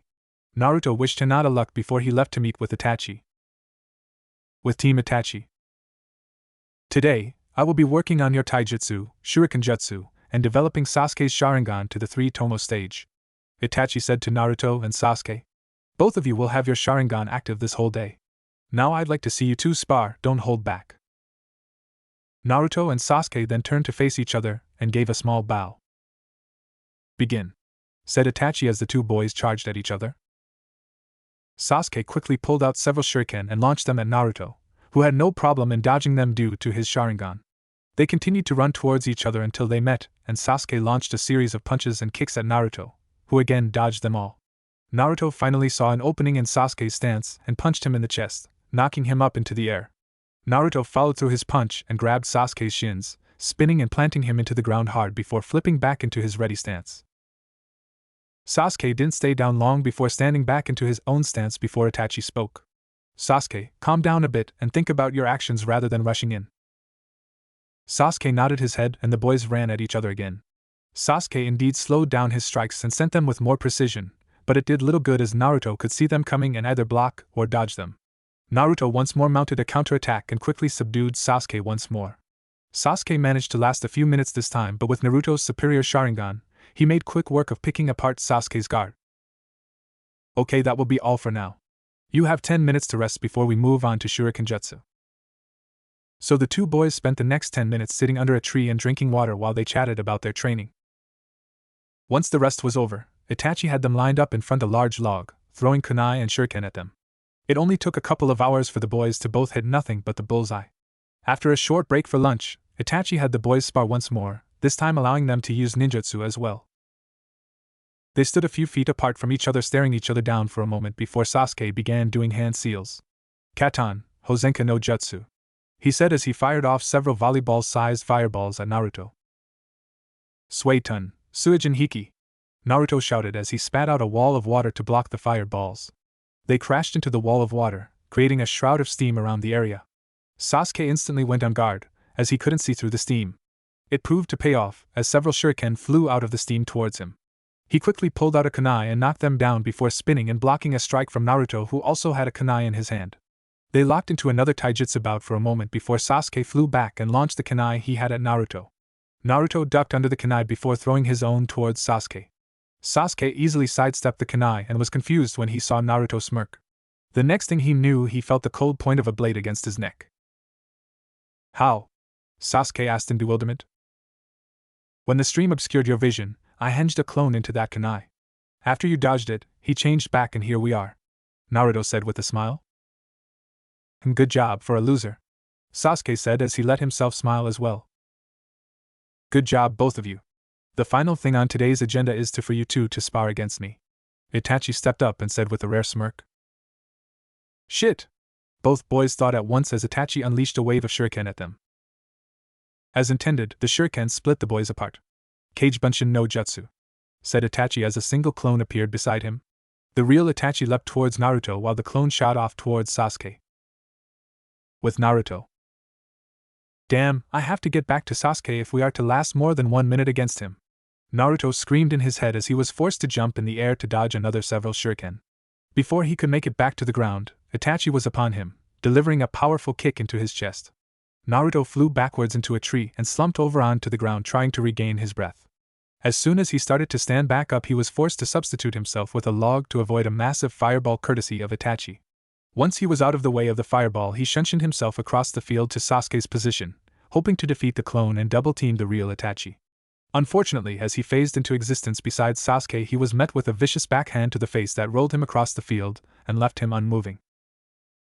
One down, Itachi said as he kicked Sasuke in the side and rocketed him through a tree several feet away. And there's two. Naruto's mindscape. What do you want, Kit? The gigantic fox growled out to Naruto. I need some of your chakra, but without wanting to kill everything in sight, replied Naruto. Absolutely not. You are in no danger of dying, therefore I am in no danger of dying. I don't care what I am. I need some chakra to see how I stack up with the boost. I refuse. At this point, for some reason, Naruto's Sharingan shifted into the form of his Mangekyo, though he didn't even realize it. You will give me your chakra, and leave me in control. You've been freeloading for far too long, so I demand rent, he said firmly. As you wish, Kurama said in a monotone voice. Strange, he was just arguing and then gave in so easy. Oh well, no reason to look a gift horse in the mouth. Itachi had just returned from the woods and sat Sasuke down against a tree and was on his way to collect Naruto when red chakra started floating off of Naruto in waves before forming into three tails. Can he control the Kyuubi's chakra, or did the seal weaken? Itachi pondered, slightly worried. Wow, this is nice, said Naruto with a smile as he felt the nine-tailed demon's chakra flowing through him without the bestial instance. Naruto, is that you? Yes, Itachi-sensei. I talked the fox into loaning me his chakra to see how we match up with his power.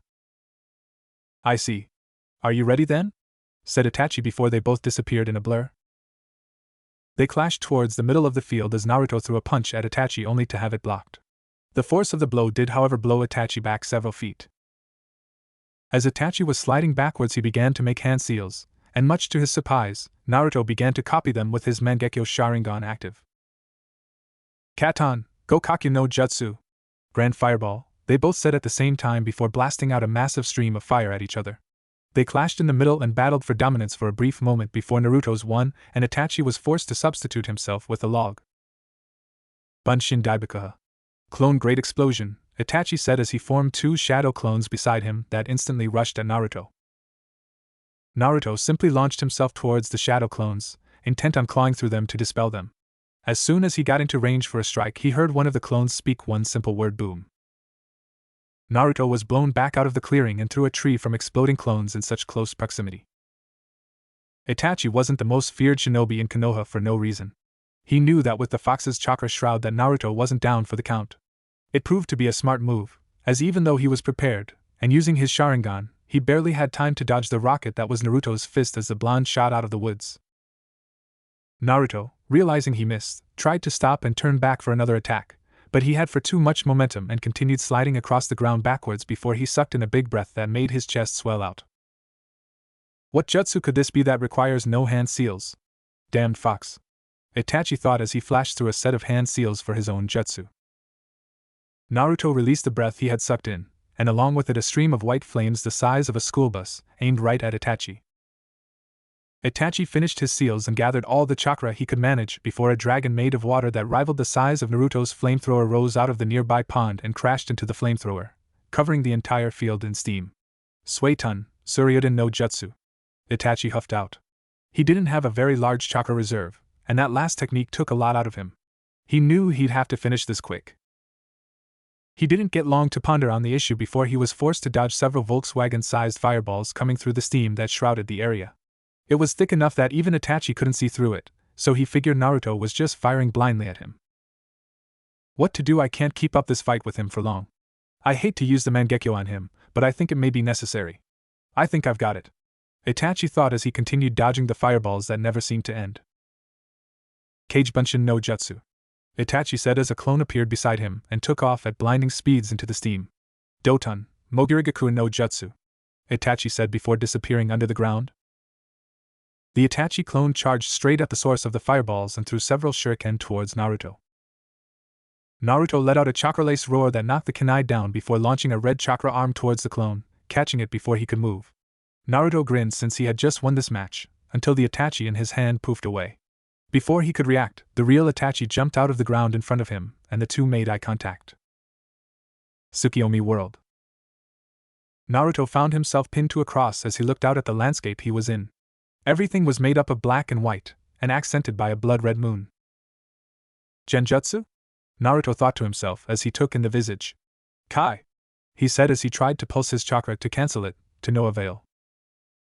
Naruto-kun. I must congratulate you on a good fight thus far. No one has yet forced me to use this technique. This is the most powerful genjutsu in the world. In here I control everything, time, matter, and everspace. Itachi said in an echoing voice as his Mangekyo Sharingan appeared on the moon. The next thing Naruto knew, he was face to face with Itachi. One day you two will be able to perform this technique. But now, I shall use it to win.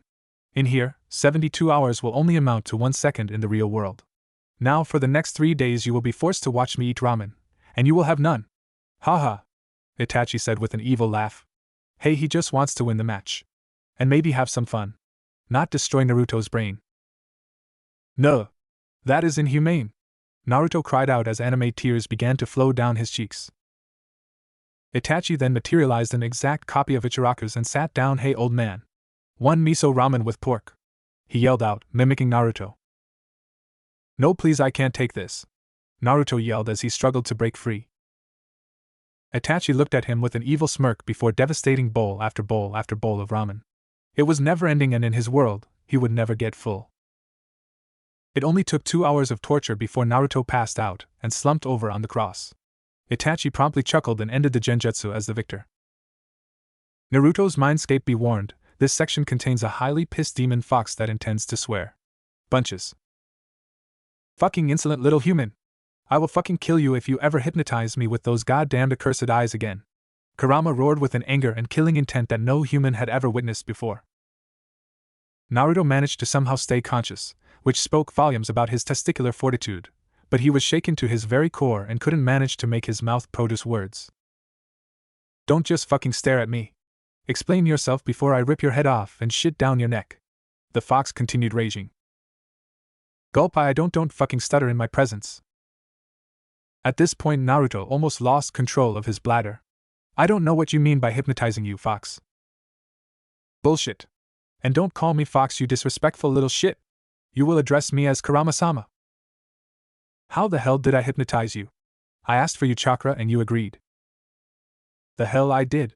Your fucking Sharingan invaded my brain and forced me. I barely know how to use the Sharingan, much less brainwash the strongest of all demons.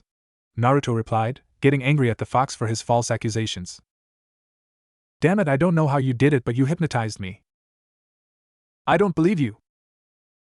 I'll fucking eat you, roared Kurama as he shot his giant paw out and slammed it down at Naruto, missing by mere inches. What the hell? Give me a chance to explain here. There's no explaining. You. Shut the hell up. This is my mind and I am in charge. I will only tell you one more time. I didn't do anything to you. The fox simply growled and reached a tail to Naruto's forehead. Naruto now knew the fox couldn't hurt him, so he allowed it to happen. Suddenly the tail touched his forehead, and there was a white flash, then everything was dark. He was asleep. Flashback. He was suddenly awoken by the sound of footsteps on water. His body acted on its own, opening its eyes to reveal him and began speaking. What do you want, Kit? I need some of your chakra, but without wanting to kill everything in sight. Naruto replied. His body once again spoke on its own. Absolutely not. You are in no danger of dying, therefore I am in no danger of dying. I don't care what I am. I need some chakra to see how I stack up with the boost. Naruto replied once more. I refuse. Current Naruto's body spoke again. At this point Naruto, from Kurama POV, witnessed the three Tomo in Naruto, flashback Naruto, eyes begin to spin rapidly before they merged into the familiar pattern of his Mangekyo. You will give me your chakra, and leave me in control. You've been freeloading for far too long, so I demand rent, he said in a commanding voice. That was the end of it as Naruto, Kyuubi's mind focused on one thing only. Obey. He T-Charan felt the chakra being pulled from his body freely. Everything then flashed white once more. Flashback end. What the hell was that? Naruto asked, stunned by what he just saw. That Kit, our meeting earlier from my perspective. Do you admit to using those damned eyes on me now? I can't deny it, but I had no idea I was doing that. Sometimes these eyes act on their own accord. Believe me, I don't intend to make your stay any more unpleasant than need be. I may need your help sometimes. I apologize for what happened. I can sense that you tell the truth, so I will let it slide, but just this once. Kurama started calmly, and then exploded at the end. But still, don't expect me to freely help you now. You haven't earned any respect from me. I understand. I'll be seeing you later, Kurama-san. That is Kurama-sama to you, brat. As you just said, Sama is a term of respect, and you haven't earned my respect yet, Naruto said with a cocky grin. This is understandable. Begone so that I may nap. At the academy, Hinata sat boredly at her table listening to Irika talk about the 5 different elemental countries. It was quite a drag without Naruto and Sasuke, but they had dropped out for a fast-track ANBU school. Deep down she wished she could follow their path, but they were special prodigies, she just wasn't good enough. Sigh. Naruto-kun, Sasuke-kun, one day I will be able to stand beside you, instead of walking behind you. But how? Thought Hinata as she zoned out from the lesson. She needed help to catch up to her friends, but who could teach her? She has good chakra control, so she would make a good genjutsu user, to supplement her juken. In a dango shop on the other side of Konoha. Achoo! The noise came from a woman who some would argue to be the most beautiful woman in all of Konoha. She was around the age of 22 with deep red eyes, brown hair that dipped just below her shoulders, and a red one-armed shirt underneath a white sash-like dress that stopped just above her thighs. She also wore chainmail under the outfit, hiding her cleavage and upper thighs.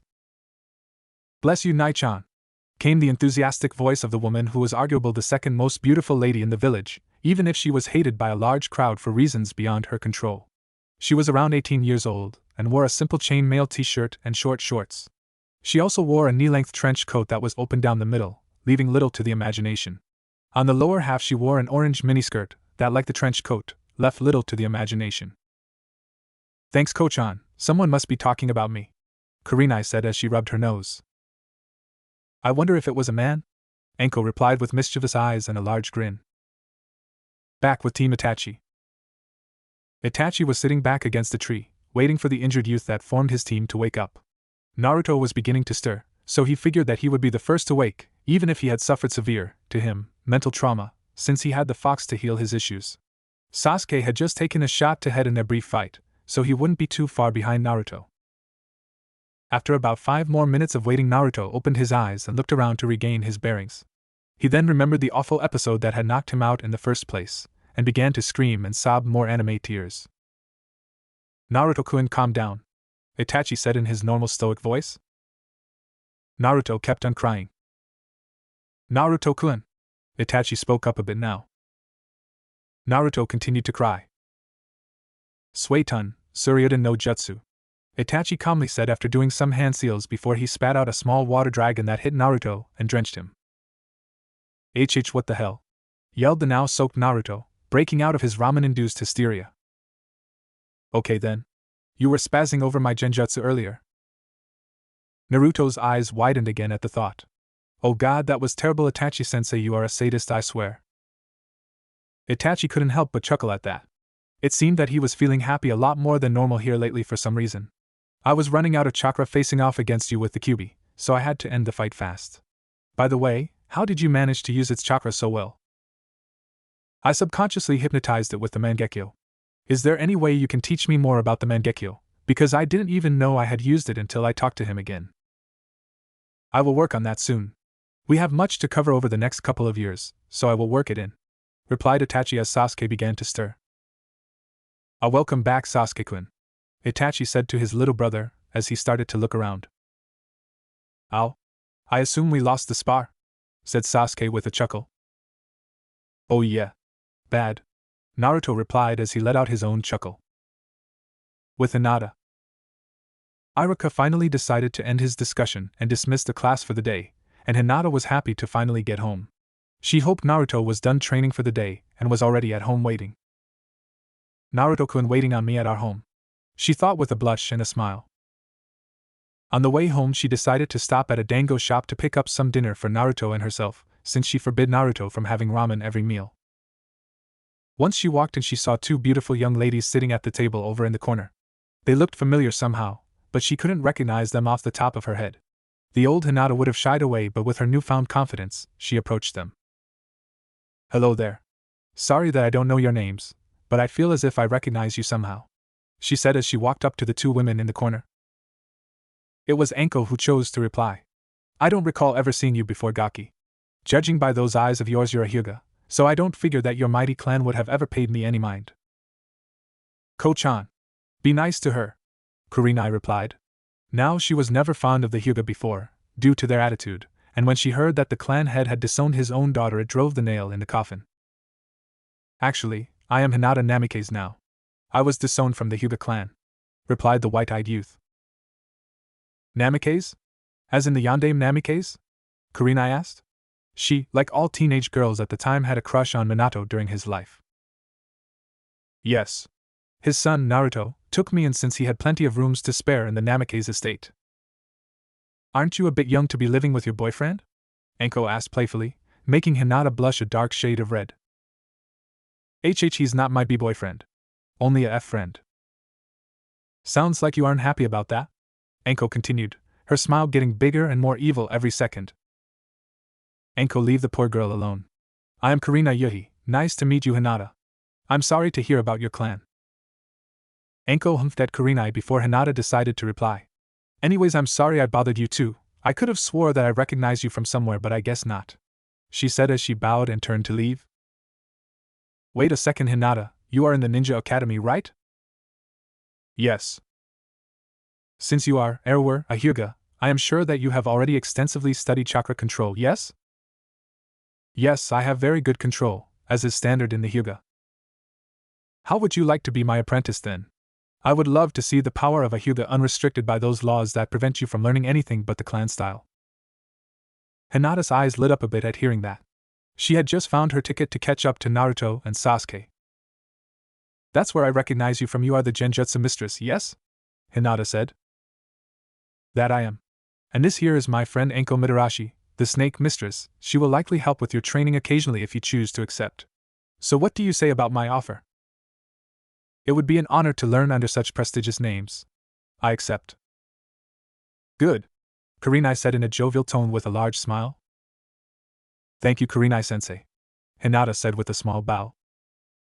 "Sensei, hell no, I am not that old," Kurenai screamed in her head. "Make it Nai-chan, I'm far too young to be called sensei," Kurenai replied. Hinata smiled a bit at the familiar nickname. "Thank you, Nai-chan." "Namikaze Naruto, please step forward," said Hiruzen Sarutobi in a dark chamber surrounded by all of the villages A and BU. "Hi, Hokage-sama," Naruto replied as he stepped out of the shadows and stood at attention. At this point, a new man, dressed in standard ANBU gear with a dog mask and a white cloak, stepped forward. "Please have a seat, Namikaze," the man said. "Hi, Tora Taishu," Naruto replied as he walked to the lone chair in the middle of the room. Tora then handed Naruto a kunai and said, "Cut your palm and pour some of your blood into this ink." As he held out a vial of black ink, Naruto cut his palm open without flinching and let the blood drain into the vial. "And now your chakra," Tora commanded. Naruto stuck his palm out over the vial and a blue haze swirled forth into the vial, making the ink glow blue momentarily. "Namikaze Naruto, do you swear your allegiance solely to the village of Konoha and the Hokage?" asked Tora. "I do." "And do you swear to do all that is in your power, up to and including forfeiting your very life to protect and defend this village and her people?" "I do." "Then by the power vested in me as the commander of Konoha's ANBU, I hereby welcome you to the Brotherhood," Tora said as he began to mark Naruto with the standard ANBU tattoo on his left shoulder. "It is an honor," replied Naruto once the tattoo was complete. "Please come with me to receive your mask and uniform." "Hi, Taicho," Naruto replied as he stood up and the pair left the room. After a short walk down a corridor, they came to another room and entered it. Tora went to a shelf and returned with a bundle of clothes that he handed to Naruto. Now pick your mask. Keep in mind that your mask will be your name as well at all times you are on duty. Also, your mask will be your lifeblood, as your identity is to remain unknown to all of those outside of ANBU. Naruto scanned the wall in front of him for only a brief moment before he walked over and grabbed a fox mask off of the wall. I had a feeling you would choose that one. You know it has been 10 years since anyone wore that mask? The last Kitsune took his own life shortly after the Kyuubi's attack, though I believe you will bring honor to it. Naruto nodded before strapping his mask on and channeling chakra into it, making the inside clear so that he could see through it. Get dressed and meet me back in the main hall for Uchiha Sasuke's induction. Hi, Naruto said as Tora walked off, and Naruto quickly changed into the black and gray ANB gear before running off into the main hall to watch the procedure repeated for Sasuke. Sasuke went through the same process as Naruto had just before, choosing the mask/name Taka. I would like everyone to give congratulations to our newest member of Delta Squad, Kitsune and Taka, Tora said as the room erupted in cheers. Weasel, Nico, would you like to meet your new teammates? Itachi and the ANBU with a cat mask and long purple hair stepped forward to the two boys and patted them on the shoulder. Congratulations, Kitsune, Taka. It is an honor to have you on my team, Itachi said. It is an honor to serve under you, Weasel Taishu, Sasuke and Naruto replied at the same time. Now gear up, you have 30 minutes to meet me at the North Gate, we have a mission. By the way, don't get used to 30 minutes. When you are called, you will be expected to be in front of Hokage-sama within 15 minutes no matter what you are doing. Hi, Taicho. With Hinata. Try again, Enko said as she watched Hinata attack the training dummy in front of her. Sanaijushu, Hinata said as she stretched out her left hand towards the dummy, sending two snakes out towards it. The snakes wrapped around the dummy's torso and jerked it back towards Hinata before disappearing as she said Hakusenjuni Sho. 8 trigrams 32 palms, once the dummy reached her range. She then let loose a series of 32 chakra lace palm strikes, tearing it apart. Good job, Hinata. Now I want you to spar against me, Enko said as she dropped into her ready stance. Hinata quickly charged towards Enko and lashed out with several Juken strikes, all of which Enko managed to dodge. Enko then retaliated with a kick to Hinata's ribcage, knocking her back several feet before she began doing hand seals. Katon Enden! Flame bullet, she hollered out as she shot a large fireball towards Hinata. Hinata quickly did her own hand seals and shouted Suetun, Suijin Hiki, before spitting out a wall of water to block the fireball. The attacks collided and produced steam that covered the field briefly. Enko quickly got into her defensive stance, ready for anything. Hinata, able to somewhat see through the steam, did a set of hand seals and whispered Suetun, Suigaten, water fong bullet, as the water droplets in the air formed into several drill-shaped balls of water and launched at Enko. Enko was barely able to dodge the attack on instincts alone before she stuck out her arms and unleashed several snakes towards Hinata. Hinata dodged a couple of the snakes and killed a couple of them with palm strikes, but there was too many and she was caught by them. She struggled to break free, but was unable, as she was cut several times by a wave of kunai that Enko threw at her. Damn it! Hinata cursed as Enko let the snakes loose and she fell to the ground. Don't get so upset, Gaki, you're still a few years too young to beat me, but you're doing good. Yeah, Hina-chan, you have progressed well these last 2 years. I think you'll be almost Jonin level by the time you graduate the academy, Kurenai added in as she patted Hinata on the shoulder. Thank you, Nai-chan, Hinata replied with a smile. I'm glad to see you made it quickly. This mission will be a simple one, kind of like a rite of passage to all new ANBU. We are to go north towards our borders and you two will destroy a bandit camp. ANBU do not usually do these type of missions, but as I said, it is just to get you accustomed to the way we operate, Itachi said as Naruto and Sasuke appeared beside him. Both boys simply nodded and the group took off out the gate without another word, Naruto out front, Sasuke in the back, Yugao in the left, and Itachi to the right. After about 2 hours of traveling through the trees, Naruto held up a hand and the group stopped on a tree branch. Naruto began signing words to the rest of the group's small camp. 12 mercenaries, 1 chunin.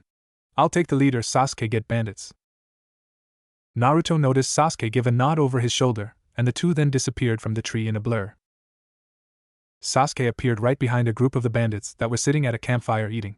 They never even noticed he was there until 3 of them fell to the ground without their heads. The other 3 in the group leapt up with crude rusty swords and went to attack him, but he simply ducked and dodged the blows before all three of them fell as well. Sasuke sheathed his tanto and blurred from existence once more to the tent where he could sense the rest of the men sleeping. He looked up and saw Naruto appear outside of the leader's tent and give him a small nod. He then went through hand seals faster than the eye could follow and blew out a stream of fire over the sleeping men, killing them instantly. The Chunin leader of the camp heard the commotion outside and quickly ran out to see the fire. He was about to charge at Sasuke when he felt someone grab him from behind and felt the cold point of a blade at his neck. "I'm sorry, don't kill me. I'll give you anything, money, drugs, pal."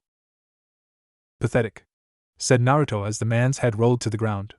With a quick look to Sasuke, the pair then leapt to opposite ends of the base and did hand seals in perfect sync, before blowing out a massive dragon made of flames. The two dragons ravished the camp and left nothing but ash their wake as Delta Squad leapt away towards the village. "Good job, both of you," Itachi said as they leapt from tree to tree. The next morning, 4 figures clad in black and gray stood in a circle inside a fairly large clearing with walls built around it, ANBU Training Ground 4. On the walls in various places were large panels, each divided into 4 sections with the numbers 1 to 4 on them. This exercise will teach you to fight while paying attention to your surroundings. It will also teach you to fight with various partners. Finally, it will teach you that someone who is a comrade now may not be in the next minute. Those panels on the wall will show 4 numbers lit up in various colors. When 2 or more numbers are the same color, that will be your team. Be sure to pay attention, because it will randomly change. I am 1, Nico is 2, Kitsune is 3, and Taka is 4. Begin, Itachi said as the panels lit up. 1 and 3 were blue while 2 was red and 4 was yellow. Itachi and Naruto quickly shared a look and leapt apart. Naruto appeared in front of Yugao and instinctively blocked a strike from her sword with his own. Naruto and Yugao then engaged in a kenjutsu battle for a moment before Naruto broke away and leapt back to gain some distance while doing hand seals. Futon de Tapa. Great breakthrough, Naruto said as he blew out a large wave of wind. Yugao quickly leapt up and over the blade of wind and charged towards Naruto before splitting into 3 copies of herself. The 2 clones blurred from existence as Yugao jumped into air. The 3 appeared beside Naruto with impressive speed and slashed into him as Yugao said Mikazuki no Mai. Dance of the Crescent Moon. Itachi appeared in front of Sasuke already doing hand seals, and said Katan, Gokaku no Jutsu, as he blew out a large fireball. Sasuke barely had time to jump to the side and avoid the fireball before Itachi appeared beside him and kicked him in the face, launching him up into the sky. Just as Sasuke reached the peak and began to fall, Itachi was there again and dropped an axe kick onto his stomach, shooting him back towards the ground. Just as he was about to slam into the ground, Itachi appeared again and punched him in the chest, only for Sasuke to disappear in a poof of smoke. Itachi quickly ducked to the side as a wave of lightning passed over him. Raiton Reifu. Lightning breeze, Sasuke said as the attack dispersed. It was then that the numbers changed again, 1 blue, 2, 3, and 4 yellow. Naruto stopped mid-strike on Yugao and the 2 blurred away to face down Itachi. Yugao quickly went in attacking with her katana while Naruto and Sasuke both sat back waiting for an opening. Finally Yugao left an opening and Itachi wasted no time in kicking her in the face, rocketing her back away from him. As soon as she was gone he heard Naruto and Sasuke speak simultaneously Futon, Renkuden, drilling air bullet, / Raiton, Reifu. Sasuke shot out his wave of lightning and it quickly wrapped around Naruto's air bullets, making the attacks faster and larger. Reifu no Dangon. Lightning breeze bullets, Naruto said as he fired of several of the lightning bullets. Itachi dodged most of them with ease, only taking 1 good hit. He then began doing hand seals and said Katan, Hozenka Bofu no Jutsu. Phoenix Flower Storm, as he spat out hundreds of balls of fire that swirled and danced about the field, making it impossible to dodge them all. Naruto and Sasuke were both burned in several places before the attack ended. Once more the 2 started doing hand seals and simultaneously said Katan, Carrier Enden. Fire Dragon Missile, before they each spat out a large stream of fire that morphed into the shape of a dragon. Itachi quickly began to run, jump, and dodge the large creatures as they chased him around the field. He eventually managed to maneuver himself beside Sasuke, and with a violent kick, knocked him across the field towards Naruto. Naruto saw him coming and had to dispel his attack and jump to avoid him, but before he could hit the ground Itachi was on him. Itachi placed a foot into his solar plexus and drove him into the ground fiercely, creating a large crater. Once they touched the ground Itachi leapt into the air with practiced ease, avoiding a swipe from Sasuke's tanto, before flipping back to the ground and smashing Sasuke in the back of the head with an elbow, knocking him unconscious. Itachi then went around the field and gathered his 3 partners up and waited for them to regain consciousness. After only a few minutes Yugao awoke, and then began to heal the other 2.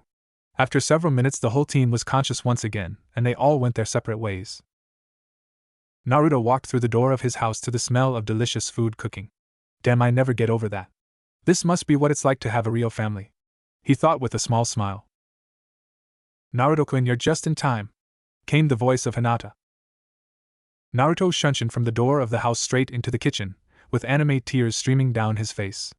That smells great, Hinata-chan, what is it? Ramen. It's your celebration dinner for making ANBU, Hinata said with a smile. Since we didn't get to do it yesterday.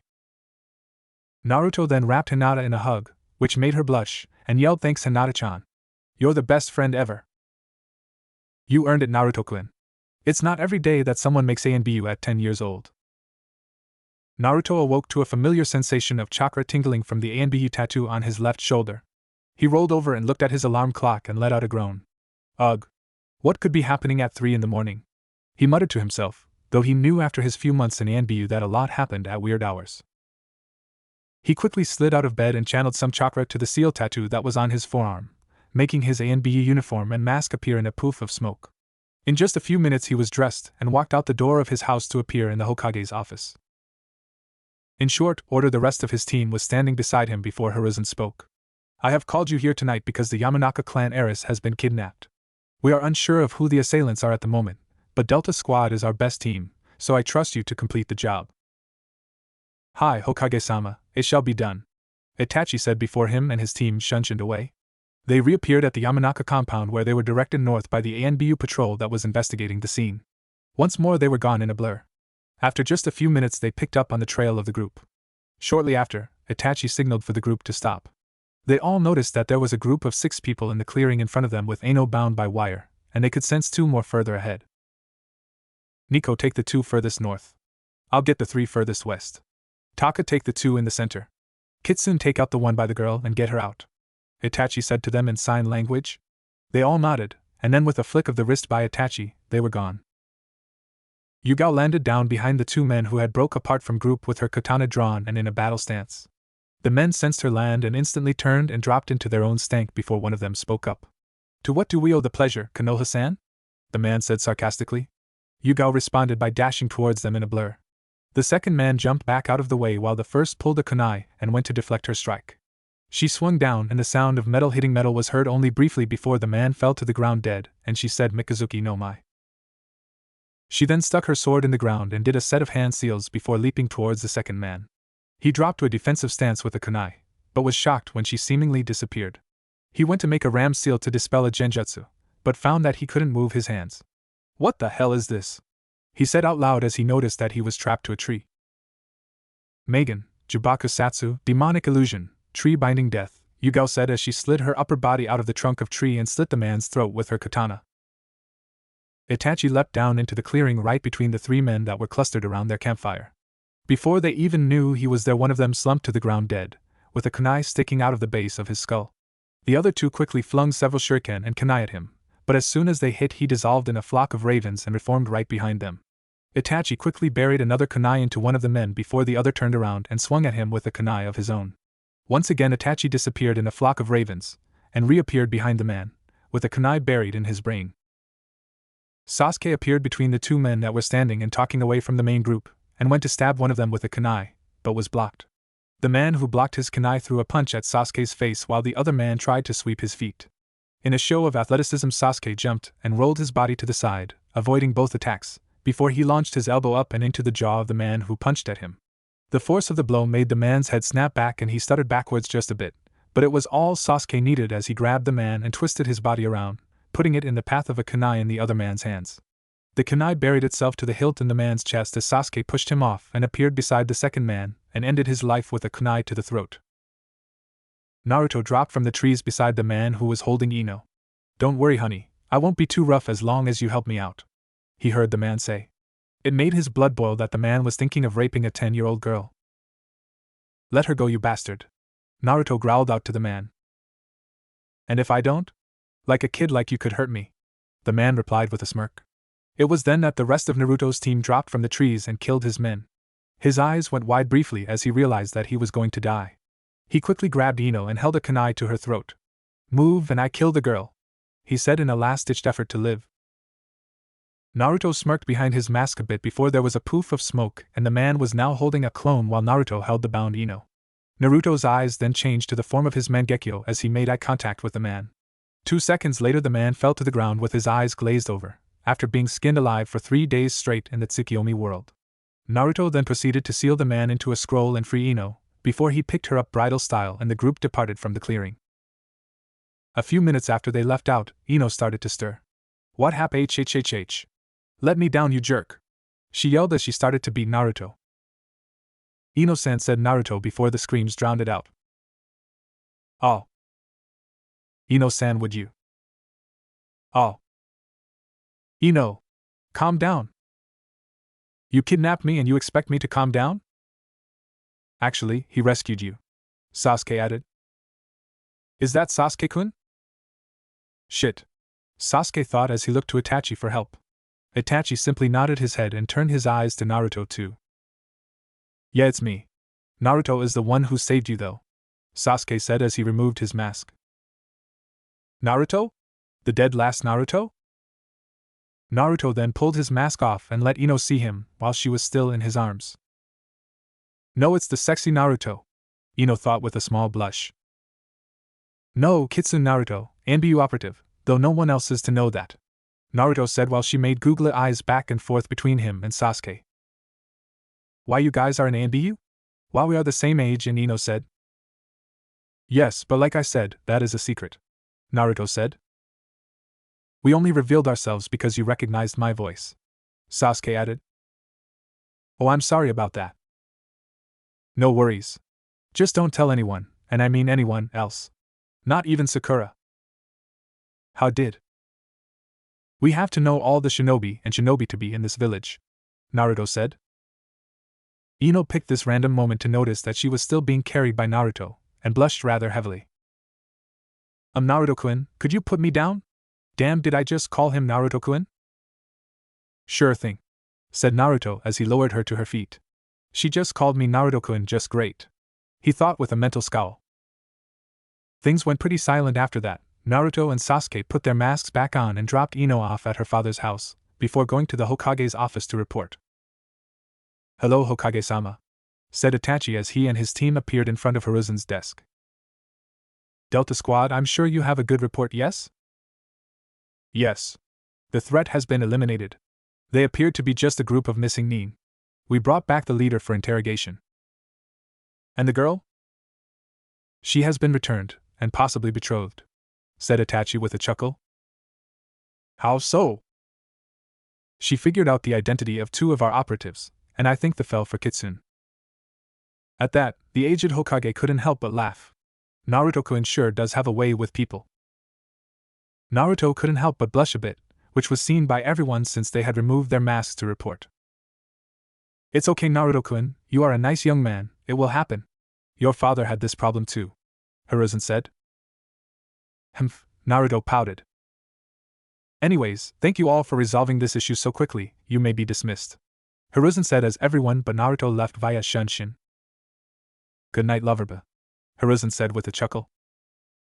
Naruto released a low growl, making Hiruzen break into full-blown laughter. After just a second, Naruto actually let out a little smile himself. "Don't worry, Naruto-kun, all good shinobi have to deal with it." "Yeah, I guess, but I already kinda like Hinata-chan, so the others are wasting their time," Naruto declared. "Actually, since you are the last of both the Uzumaki and Namikaze, you fall under the Clan Restoration Act," Hiruzen said in a teasing tone. "Clan Restoration Act?" "It means that if a man is the last of his clan, then he may take more than one wife," Hiruzen replied, still teasing. But Naruto started before losing consciousness because of the blood shooting from his nose. Well, Naruto-kun is a closet perv. Who would have thought? Hiruzen said to himself as he picked Naruto up and took him home to bed. Naruto awoke to the smell of breakfast cooking and turned to his alarm clock to see that it was 8 o'clock. "I'm glad I don't have anything to do today," said Naruto to himself as he rolled out of bed and headed downstairs in nothing but his sleeping shorts. "Good morning, Hinata-chan," he said with a smile once he got downstairs. Morning, and Hinata started but fainted when she saw that Naruto was shirtless. "Hinata-chan, are you okay?" I'm fine, Naruto-kun, she said once she regained consciousness. I remembered something Nai-chan told me. Oh, okay then, Naruto said with an oblivious smile as he helped her up. So what are you doing today, Naruto-kun? Hinata asked as they sat down for breakfast. I'm off today, so I think I'm gonna try to finish the Rasengan today. What are you doing after school? I'm going to train with Nai-chan and Ko-chan for a while. That's good, Naruto said with a genuine smile. You're gonna be good by the time you graduate. Yeah, I'm gonna show my clan that they were wrong for kicking me out, Hinata declared as she walked out the door. You really why wait Clan Restoration Act. JIJI. Naruto shouted as the nosebleed set in once more. After the nosebleed stopped, Naruto cleaned himself up. He went out to Hiruzen's office. Hello Naruto-kun, good morning, Hiruzen said as Naruto walked in. I hate you, Gigi, Naruto replied with a mocking tone. And why is that? Did you mean what you said about the Clan Restoration Act?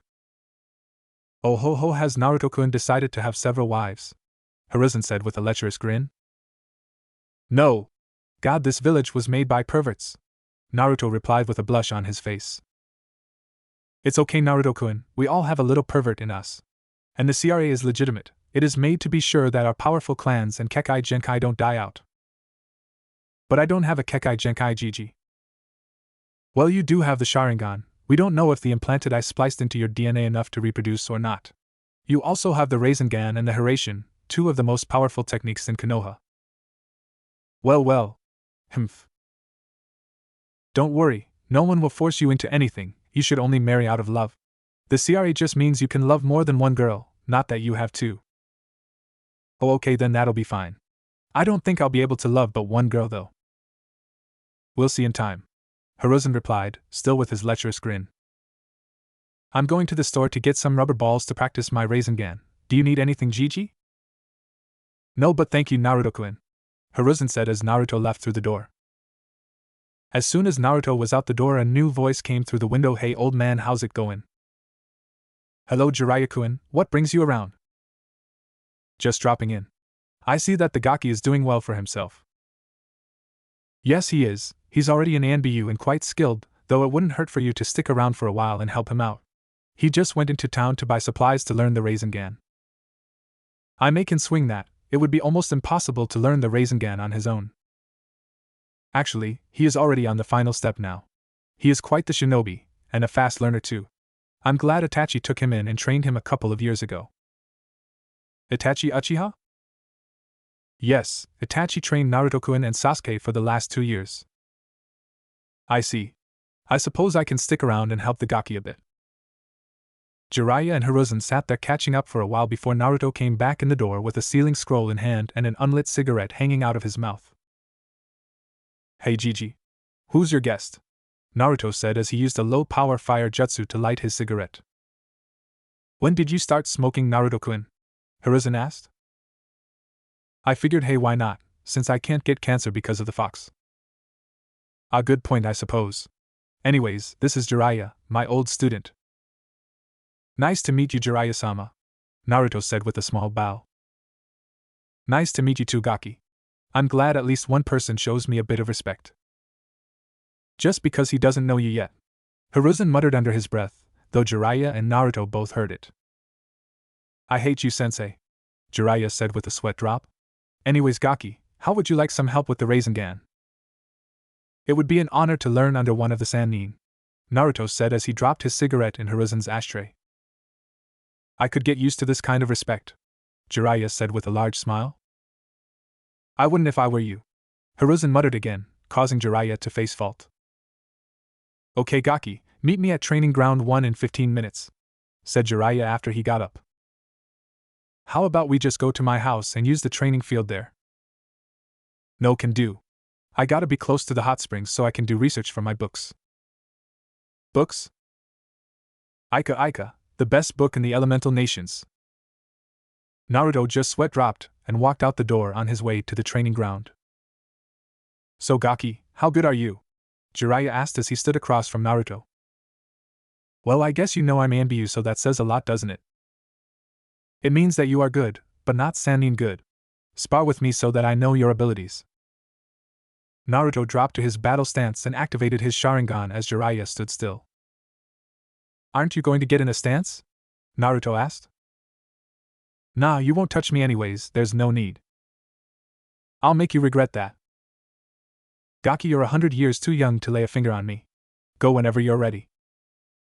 As soon as he said go, Naruto blurred from existence and reappeared with his foot against Jiraiya's forearm, inches from his head. Gotta do better than that, Gaki, Jiraiya said as he yawned. Damn, he's good. I guess he's not a Sannin for nothing, Naruto thought as he tried to form a plan in his head while Jiraiya just stood there. Naruto then pulled out several shuriken and threw them towards Jiraiya, who dodged them without effort. Naruto then let out a growl and went through a set of hand seals and yelled out Katan, Gokakyu no Jutsu, as he blew out a large ball of fire towards Jiraiya. Jiraiya simply smirked a bit and stomped his foot to the ground, making a large wall of earth shoot up and block the attack. Damn you! Naruto said as he launched another flurry of shuriken at Jiraiya. Jiraiya dodged these as well, before having to jump back quickly to avoid a kick from Naruto. Naruto then went through some hand seals and called out Futon, Renkuden, before he started firing several air bullets at Jiraiya. Jiraiya dodged the attacks before going through a set of hand seals and called out Katan, Enden, as a large stream of fire left his mouth. Unknown to him though, Naruto copied the seals and used the jutsu at the same time. The two massive fireballs collided and the resulting explosion threw Naruto back several feet, while Jiraiya stood firm. Naruto jumped up and sped back towards Jiraiya in a blur before launching a kick at Jiraiya's head, which he just ducked under. He followed the kick with a backwards elbow that Jiraiya blocked with ease, before punching Naruto in the ribs with an audible crack and shooting him away. Okay, Gaki, like I said, you're good, but not Sannin good. You're learning the Rasengan, right? Yeah, my dad left me a scroll with it, I'm on the 3rd step already. Okay, show me, Jiraiya said as Naruto pulled out his sealing scroll and unsealed the rubber ball. He started spinning his chakra inside the ball and after a second the ball deformed and then went flat. Not bad for learning on your own, you've almost got it, but let me give you a tip, Jiraiya said as he pulled a marker from somewhere and drew a Konoha symbol on Naruto's palm. What's that for? Naruto asked. A focus point. The point of the Rasengan is to focus and compress a massive amount of chakra into a small point. Concentrate on the swirl, and it'll help. I'm going to research, find me if you finish that, Jiraiya said before disappearing in a swirl of leaves. Naruto then tried once again, focusing on the leaf this time, and made it a lot longer before the ball popped. Hey, it actually worked, Naruto said with a smile as 100 shadow clones appeared in the clearing around him and started practicing. It only took an hour with the clones before Naruto had it figured out, so he set off to find Jiraiya, which didn't take long. He found him sitting on a tree branch overlooking the female section of the hot springs, scribbling in a notebook and giggling. Perv, Naruto thought as he leapt up to the tree beside Jiraiya. Jiraiya was so preoccupied with his research that he didn't even notice Naruto was there. Hey Ero-sensei, I'm done. SHHH, you'll let em know we're here, Jiraiya whispered. My bad. I'm done with the 3rd step, what now? Give me a minute here, sit back and enjoy the sights. You've got 5 minutes, Naruto said as he looked out at the ladies. This ain't so bad, Naruto thought as his face turned red. Damn, he's rubbing off on me. Like what you see, Gaki? Jiraiya said to Naruto, who was now lost in the visage of the hot spring. Yeah, Naruto mindlessly bumbled out. Hey Gaki, we're supposed to be training, Jiraiya said with a chuckle. So much passion at such a young age. It does my heart good. Sure. Oh, sorry. Wait, we have things to do, come on, said Jiraiya as he grabbed Naruto and leapt off of the tree. I never thought I would be the one to drag someone away from the hot springs, Jiraiya thought with another chuckle. Now then, Arogaki, show me the final step, Jiraiya said once they had both settled down. Naruto grabbed a rubber ball out of his scroll and held it in his palm for a moment. Nothing happened. Good job. All that's left is to do it with no balloon, Jiraiya said as he held his hand up and formed a Rasengan. Naruto then concentrated on the leaf on his palm and started to spin the chakra around and around before it finally turned into a perfect sphere and stabilized. Good job, Arogaki. Hey, don't call me that. You called me Ero-sensei. Because it's true. Yeah, and you're an Arogaki. I am not. Kid, I had to drag you away from the hot springs. I had to drag you away. Okay, maybe I am a perv, Naruto said with a sweat drop. Anyways, drive the attack into that tree over there, Jiraiya said as he nodded towards a tree. Naruto nodded and blurred away, driving his palm into the nearest tree. The sphere of chakra in his hand drilled itself about halfway into the tree in a perfect circle before the tree exploded into splinters. Sweet! Naruto yelled. Now, on to the next thing. Do you have a summoning contract already? Nope. Well, how would you like to sign the Toad contract? It would be an honor. Okay then, Jiraiya said as he bit his thumb and did some hand seals, then slammed his hand down. Sign here in your blood, and then put your handprints. Naruto did as told and cut his hand before signing his name to the contract. It glowed green for just a moment, and then the glow died away before the scroll rolled back up and disappeared. Now then, did you copy the hand seals? Jiraiya asked, and Naruto nodded his head. Okay, just prick your thumb and do the seals, then slam your hand to the ground. Naruto bit his thumb and did the required seals before slamming his hand down with a cloud of smoke. Once the smoke cleared, a small red toad was there. Howdy Jiraiya, what's up? Hey Gamakichi, this is Naruto, the new summoner, replied Jiraiya.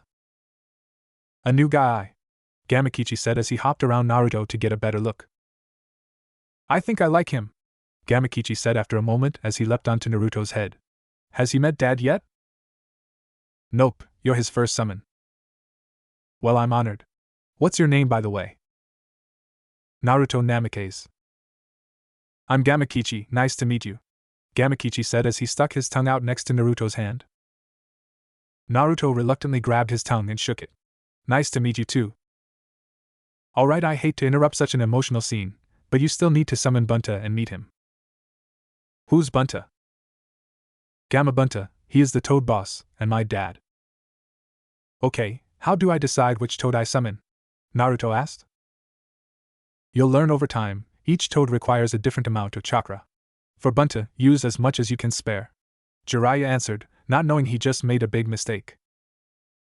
Naruto bit his thumb and did the hand seals before slamming his hand down on the ground. Kuchios no Jutsu, he said before he felt himself rocketing into the sky atop the massive red toad who with a tanto on his back and a pipe hanging from his mouth. Holy shit Gaki! Jiraiya exclaimed as he looked off of Gamabunta's head.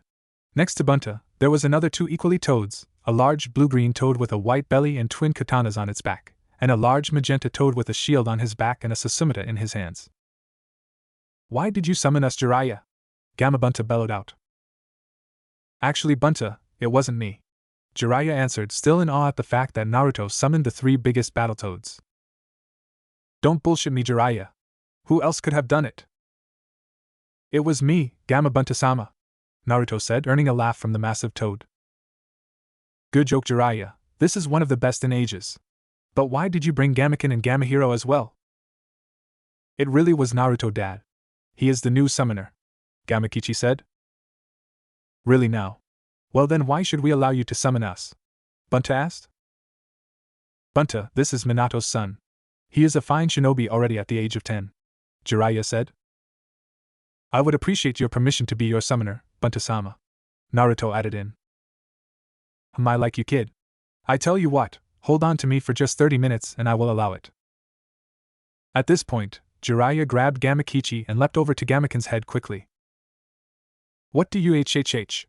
Naruto started to say before Bunta leapt away in a blur. Do you think he'll make it?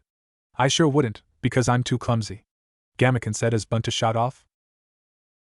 Yeah, he's strong, he'll be fine, Jiraiya replied.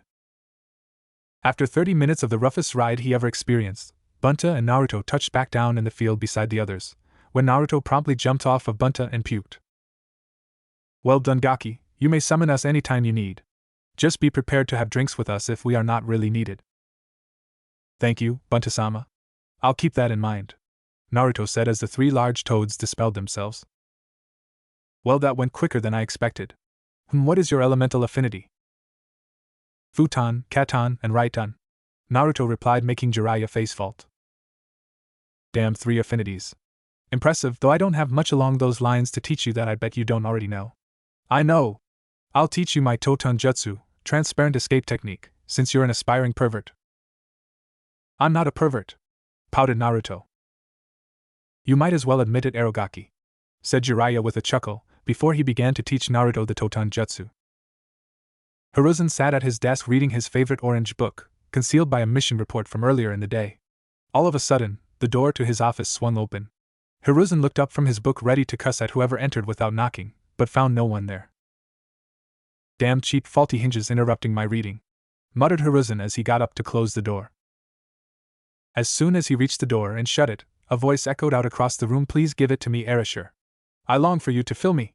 The voice then changed and spoke again. Of course, Akina, I will gladly fill your voids. Say my name. Who's there? Hiruzen shouted as he dropped to his battle stance. Oh, Erasure, it feels so good. Harder. Harder. Bathe me in your fluids, said the first voice again. Ugh, Akina, yes. I'm almost there, said the second. Come out now, Hiruzen shouted again. Oh God, yes. Erasure, screamed Akina in ecstasy as the man filled her with his fluids, said the first voice. Oh Akina, that was wonderful, said Erasure as he let he juices flow down her thighs. You better reveal yourself, shouted Hiruzen once again. Are you sure you want us to do that? Whispered a new voice right beside his ear. He jumped back immediately as Jiraiya and Naruto both shimmered into existence, rolling around in the floor laughing. God damn it, Jiraiya, you turned Naruto-kun into a pervert, Hiruzen cursed with a large blush on his face. He was just reading from your book, sensei, said Jiraiya as he reined in his laughter. Yes, but you wrote it. And he spent all day with you, replied Hiruzen. Naruto finally stopped his laughing and fired up another cigarette, and said, you know it was funny, Gigi. No, it almost caused me a damn heart attack, Hiruzen yelled out. Sorry, it's just too easy to beat a perv, Naruto said with a smile as he did a couple of hand seals and disappeared again before the door to his house appeared, opened, closed, and disappeared again. A few minutes later, even though they were in a pocket dimension, Hiruzen and Jiraiya heard Hinata cursing Naruto. A few minutes after that, the doorway opened back up and Naruto came limping out with a black eye and a busted lip, carrying a pillow and blanket in one arm, the other hanging limp at his side. Hey Gigi, can I sleep on the couch tonight? Naruto mumbled out. Hiruzen and Jiraiya both hit the floor laughing at his misfortune for a minute before Hiruzen got it under control. Sure, Naruto-kun. I just hope you learned your lesson about using Jiraiya-kun's stupid jutsu. Of course I didn't, Gigi, who do you think I am? Naruto said with as much of a smile as his broken face could form. You are your father's child, Naruto-kun, Hiruzen said as she shook his head and Jiraiya smirked. With Naruto a few minutes earlier. Naruto silently made his way through the house, until he found Hinata sitting in the living room looking over a scroll on Suiton techniques. He carefully stalked over to behind the couch and quickly stuck his hands in front of her face. Eep! Hinata screamed out before she turned and struck one of Naruto's arms with a juken palm. OWW Hinata-chan, it's me! Naruto screamed as the Totan faded away. Naruto-kun, you scared me! Yelled Hinata before she proceeded to beat the shit out of him. Hinata-chan, I'm sorry! The crumpled body in the floor that used to be Naruto whimpered out. Humph. Please. Leave. But. Now! Hinata shouted as Naruto dragged himself away. The next morning. Naruto awoke on the couch in Hiruzen's office with an aching back, but all the other wounds had already healed. I can't believe she kicked me out of my own house, Naruto pouted to himself as he popped his back. You two act like a married couple already, Naruto-kun, Hiruzen chuckled. Naruto just growled before disappearing into his home to shower and get ready for the day. When Naruto stepped in, he could smell breakfast cooking, so he made his way to the kitchen. Hey Hinata-chan, Naruto said timidly, half hidden behind the doorframe so he could avoid flying utensils. Good morning, Naruto-kun, Hinata replied in a sing-song voice, making Naruto worry even more. Good morning, he replied as he slowly walked to the table and sat down. Did you sleep okay? Hinata asked in the same sickly sweet voice. Not really, are you still mad about last night? No, of course not. I could never stay mad at you, Hinata said, but the evil glint in her eye said different. Gee, good then, Naruto said as Hinata brought their breakfast to the table.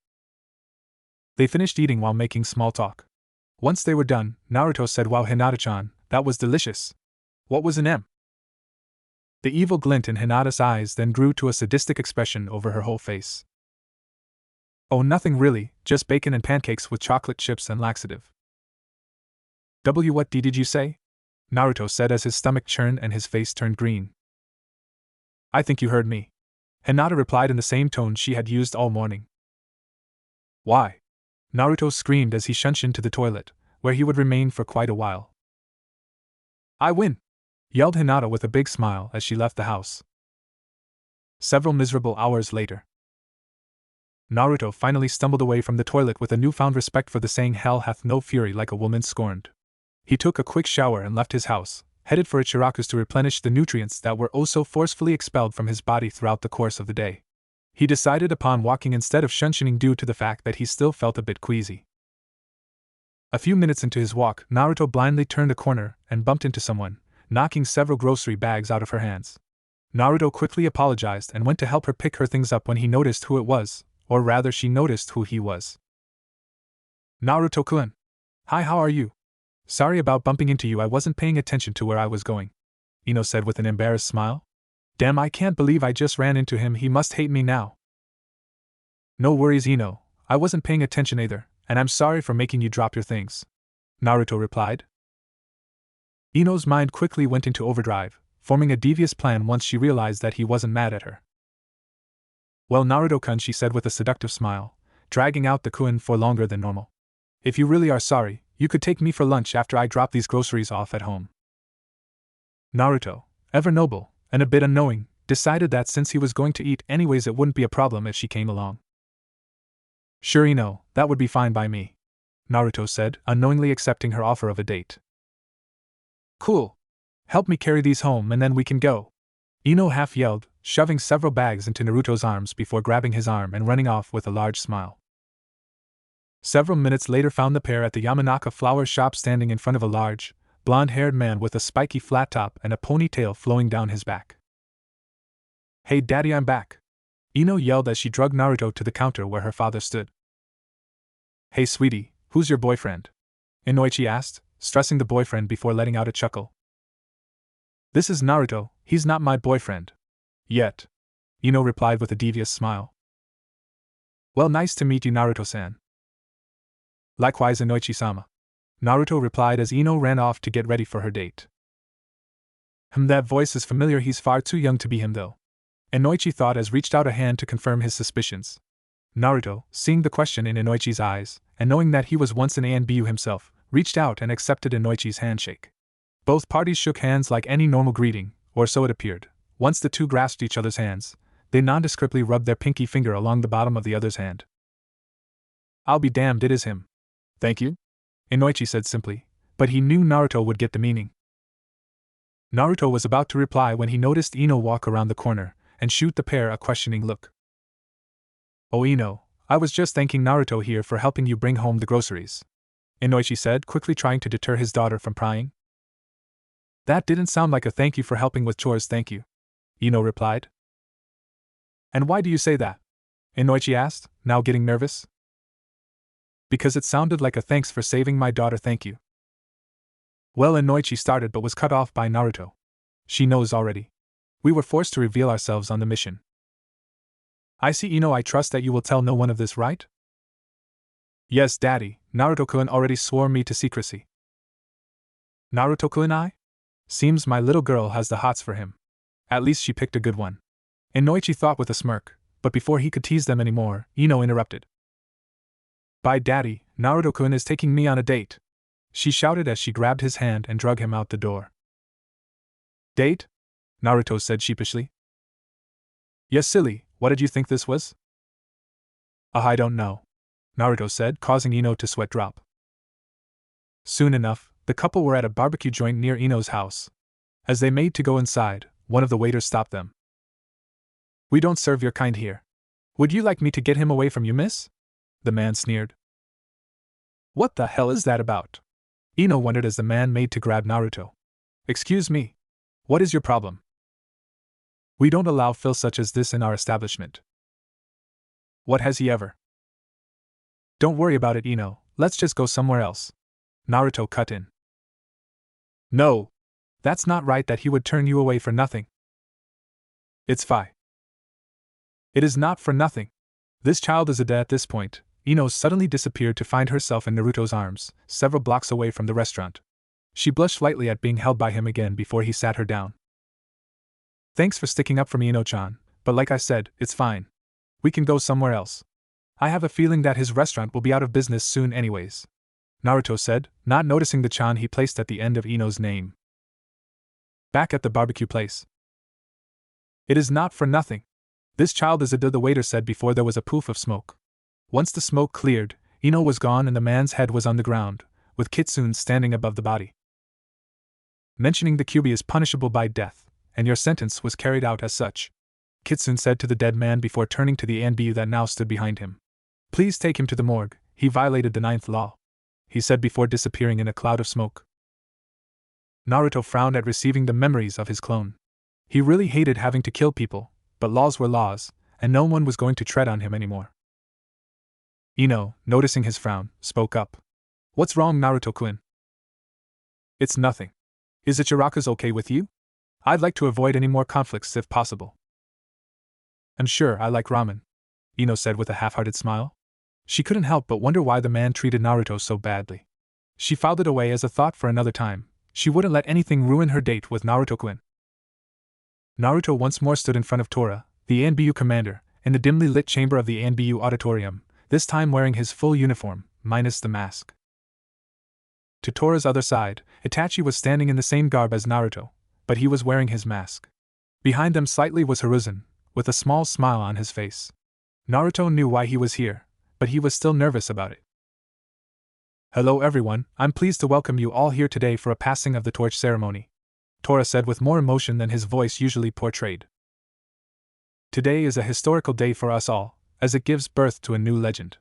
As you all know, Weasel here was the youngest person to ever become a captain amongst our ranks at the age of 13. Tora said, and then paused for a moment. Now, after 6 years of exceptional service, I am sad to say that Weasel will be retiring. At the same time, I am happy to say that Weasel's last act will be to promote Kitsune to captain of Delta Squad. Kitsune, you have proven yourself worthy time and time again. I trust that you will make a great leader of your squad, and I believe that if you stick with it, a great commander one day. It is my honor to name you my successor. From one legend to the next, I now dub you Kitsune Taishu, Itachi said as Naruto knelt down before Itachi removed his sword and touched Naruto's shoulder with it, as is the knighting ritual used by the English. After Naruto had been sworn in, he stood back up as Itachi removed his mask and pitched it in the air lightly. Without any hand seals, Itachi spewed out a small fireball that enveloped his old mask and kept it floating, before willing it over to Naruto's direction. Naruto reached a hand under the mask and kept it floating, still on fire, as Itachi spoke again. This ritual is to signify the passing of the torch from one captain to the next.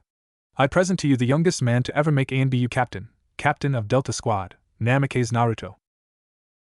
At this point Naruto donned his mask before disappearing from his spot in a swirl of fire, to reappear several feet from where he was before, now standing in front of a wall full of masks of all kinds, all with fire burning around them. Naruto gracefully sat Itachi's mask upon the wall in the next empty spot before kneeling in front of it, and doing a set of hand seals. He stretched an arm out, and touched it to the mask for a moment as the fire flared brightly before dying back down to a small outline of the mask. Naruto then shunshined back to his previous location and spoke with practiced ease. That ritual is to signify that though Weasel may no longer be among our ranks, he will always carry the will of fire that we strive to represent. I officially accept my nomination as captain, and I appreciate all of your support. I hope that I may lead my squad as well as Weasel has before me, Naruto said with a deep bow towards Itachi, and then a deep bow towards the crowd. After the bow, the room erupted into cheers. Congratulations Naruto-kun, you've earned this, Hiruzen said as he walked over and patted Naruto on the shoulder. Now then, why don't I take you out to eat so we can celebrate? Sure thing Gigi. Naruto and Hiruzen both appeared in the street in front of Ichiraku's ramen via Shunshin. Naruto quickly noticed that it looked dark inside, but paid it no mind as he walked over and slid the curtain back only to be glommed onto from two directions by two different girls. Congratulations Naruto-kun, Hinata and Ino said as one. After Naruto managed to pry the girls off, he walked in and sat down at the bar next to a grinning Sasuke, lighting up a cigarette in the process. Congrats on making captain, but don't think for a moment that means you could beat me, Sasuke said before patting Naruto on the back. And that shit is gonna kill you, you know. Naruto grinned back and replied, making captain doesn't change a thing, I can kick your ass now same as ever. And no, it's fine, rather soothing. You should try it sometime. Shit, I doubt it, Sasuke said with a chuckle before a chopstick tapping on glass could be heard. Everyone turned to the source to see Hiruzen standing in the middle of the room. Thank you all for coming tonight to celebrate Naruto-kun's promotion. Now, a toast to the new captain. Tsuchi quickly filled everyone's glass with sake, minus Hinata, Ino, and I am who got tea, before they all raised their glasses in the air. To Kitsune Taisha. Everyone chorused before downing their drinks. Congratulations, Aragaki, you'll be beating them off with a who am I kidding, you've already got two, you'll be swamped now, Jiraiya said before his nose started to bleed a bit. They're not my girlfriends, Ero Senin, Naruto said with a fake scowl. Sure, whatever, Gaki, Jiraiya said with a wink before his face turned serious again. Seriously though, kid, you know your dad would be proud of you, right? He never was ANBU himself, but he would still be proud. Anyways, I want you to have this, it won't be in stores for at least another month. He finished and handed Naruto a present with his trademark lecherous grin on, as Naruto portrayed his own before stuffing the little orange book into a pocket in his pants. Thanks, Ero Senin. Naruto smiled and hugged the man.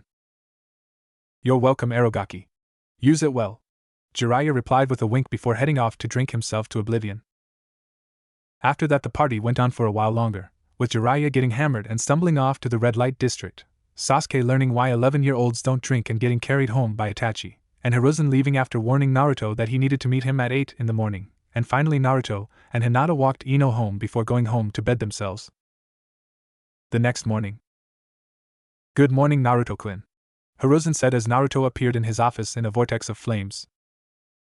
Morning, Jiji-sama, what did you need me for? First off, I'd like for you to meet the new member of your squad, Hiruzen said, and like magic, a young man in a Hyo leopard mask who appeared to be about 19 stepped out of the shadow. Hello, Kitsune Taishu, I am Mume Shiryo.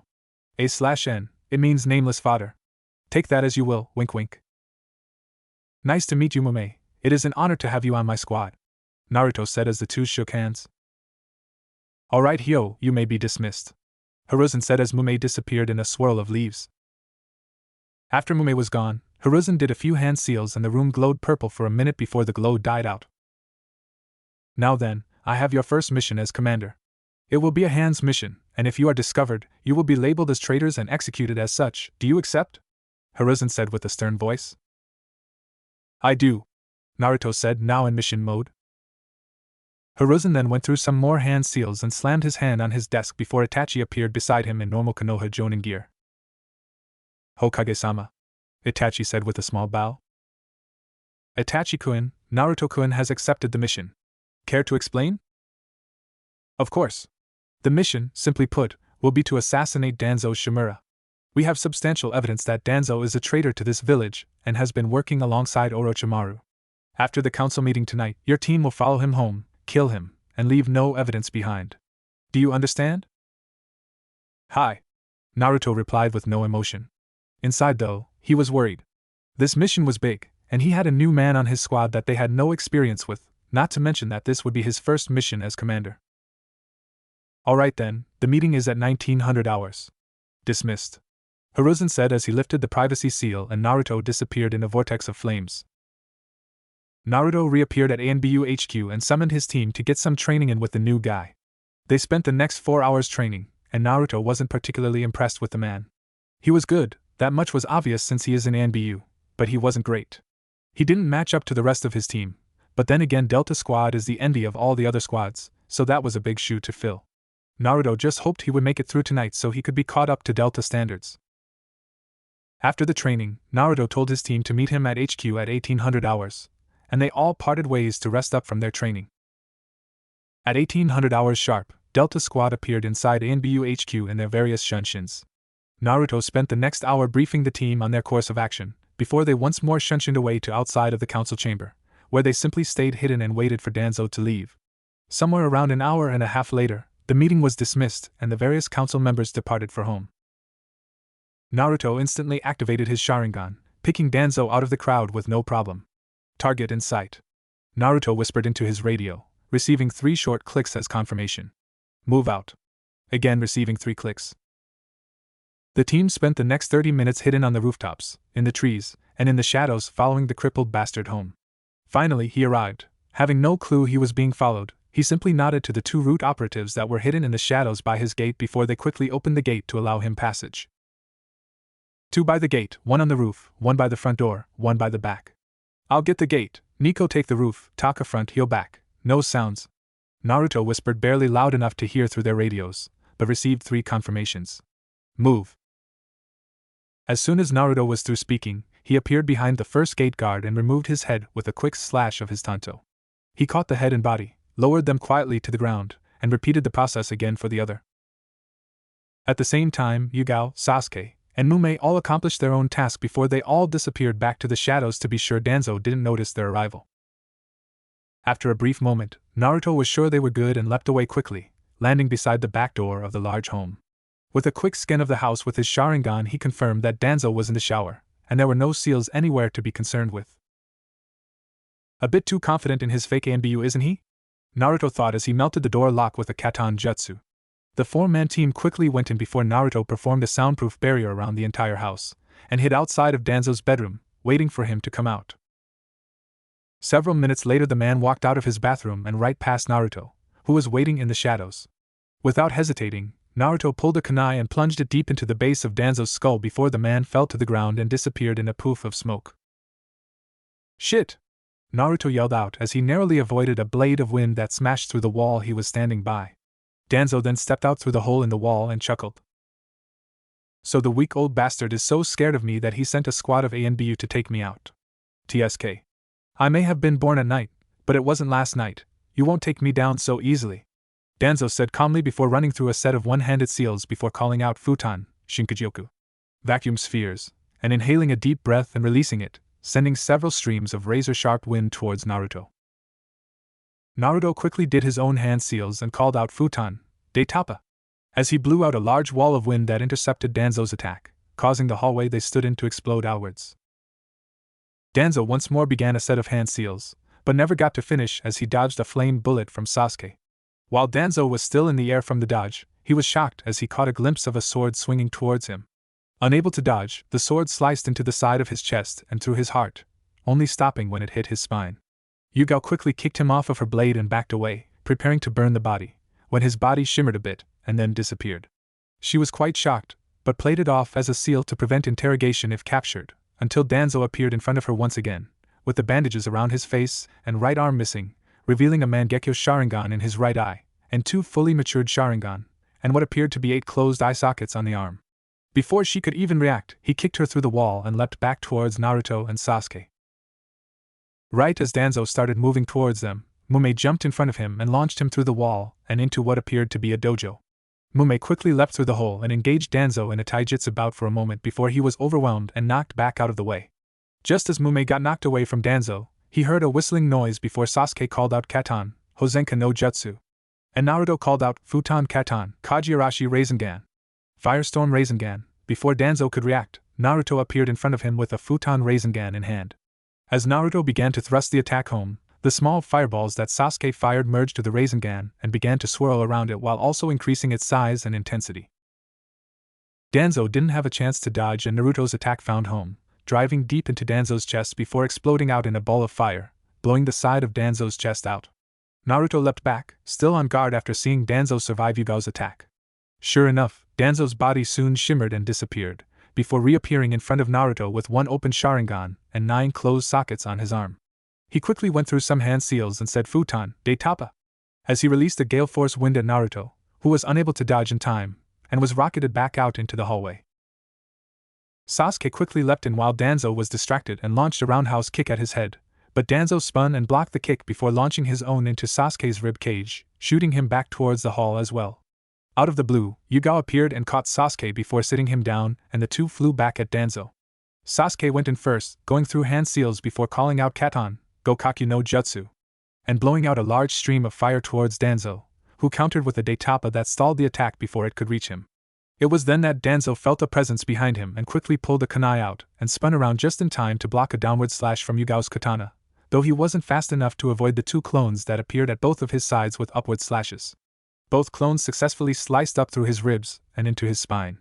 The clones then dispelled before Danzo fell to the ground dead. Again. Not one to be fooled twice, Yugao put a lot of distance between Danzo and herself as his body began to shimmer once again. Just like the 3 times before, Danzo disappeared, only to reappear right where he was killed most recently, now with 10 closed eye sockets on his arm, before bolting for Yugao once again. Yugao threw her arm up to counter the kick that Danzo launched, but never made it as Naruto substituted with her, ducked under his kick, and drove yet another futon Rasengan in, and through his chest where his heart would be. Naruto pulled his bloodied arm out, and to his surprise, Danzo began to laugh. Well, you managed to kill me. I can't say that I'm shocked, but at least I'll live in peace knowing I take you to hell with me. You're a sure show Fuin. Reverse 4 symbol sealing technique, Danzo shouted as he tore his shirt off, revealing 4 square symbols across his chest, before the seals projected around Naruto and himself. Naruto tried to jump back out of the way, but found that he couldn't move anything. Shit! You bastard! Naruto yelled out as the 4 seals started to turn into a large black sphere. Well fuck. I can't believe this is how it ends. I'm only 11 years old and I die on the first mission I get to lead. Some captain I am. Naruto thought as he accepted his inevitable death, only to be broke out of his musings by a distant-sounding voice. Taicho! Mume shouted as he saw the sphere began to envelop the two. Quickly acting, he used a substitution and replaced himself with Naruto just as the seal completely formed and trapped him with Danzo. Naruto was completely shocked.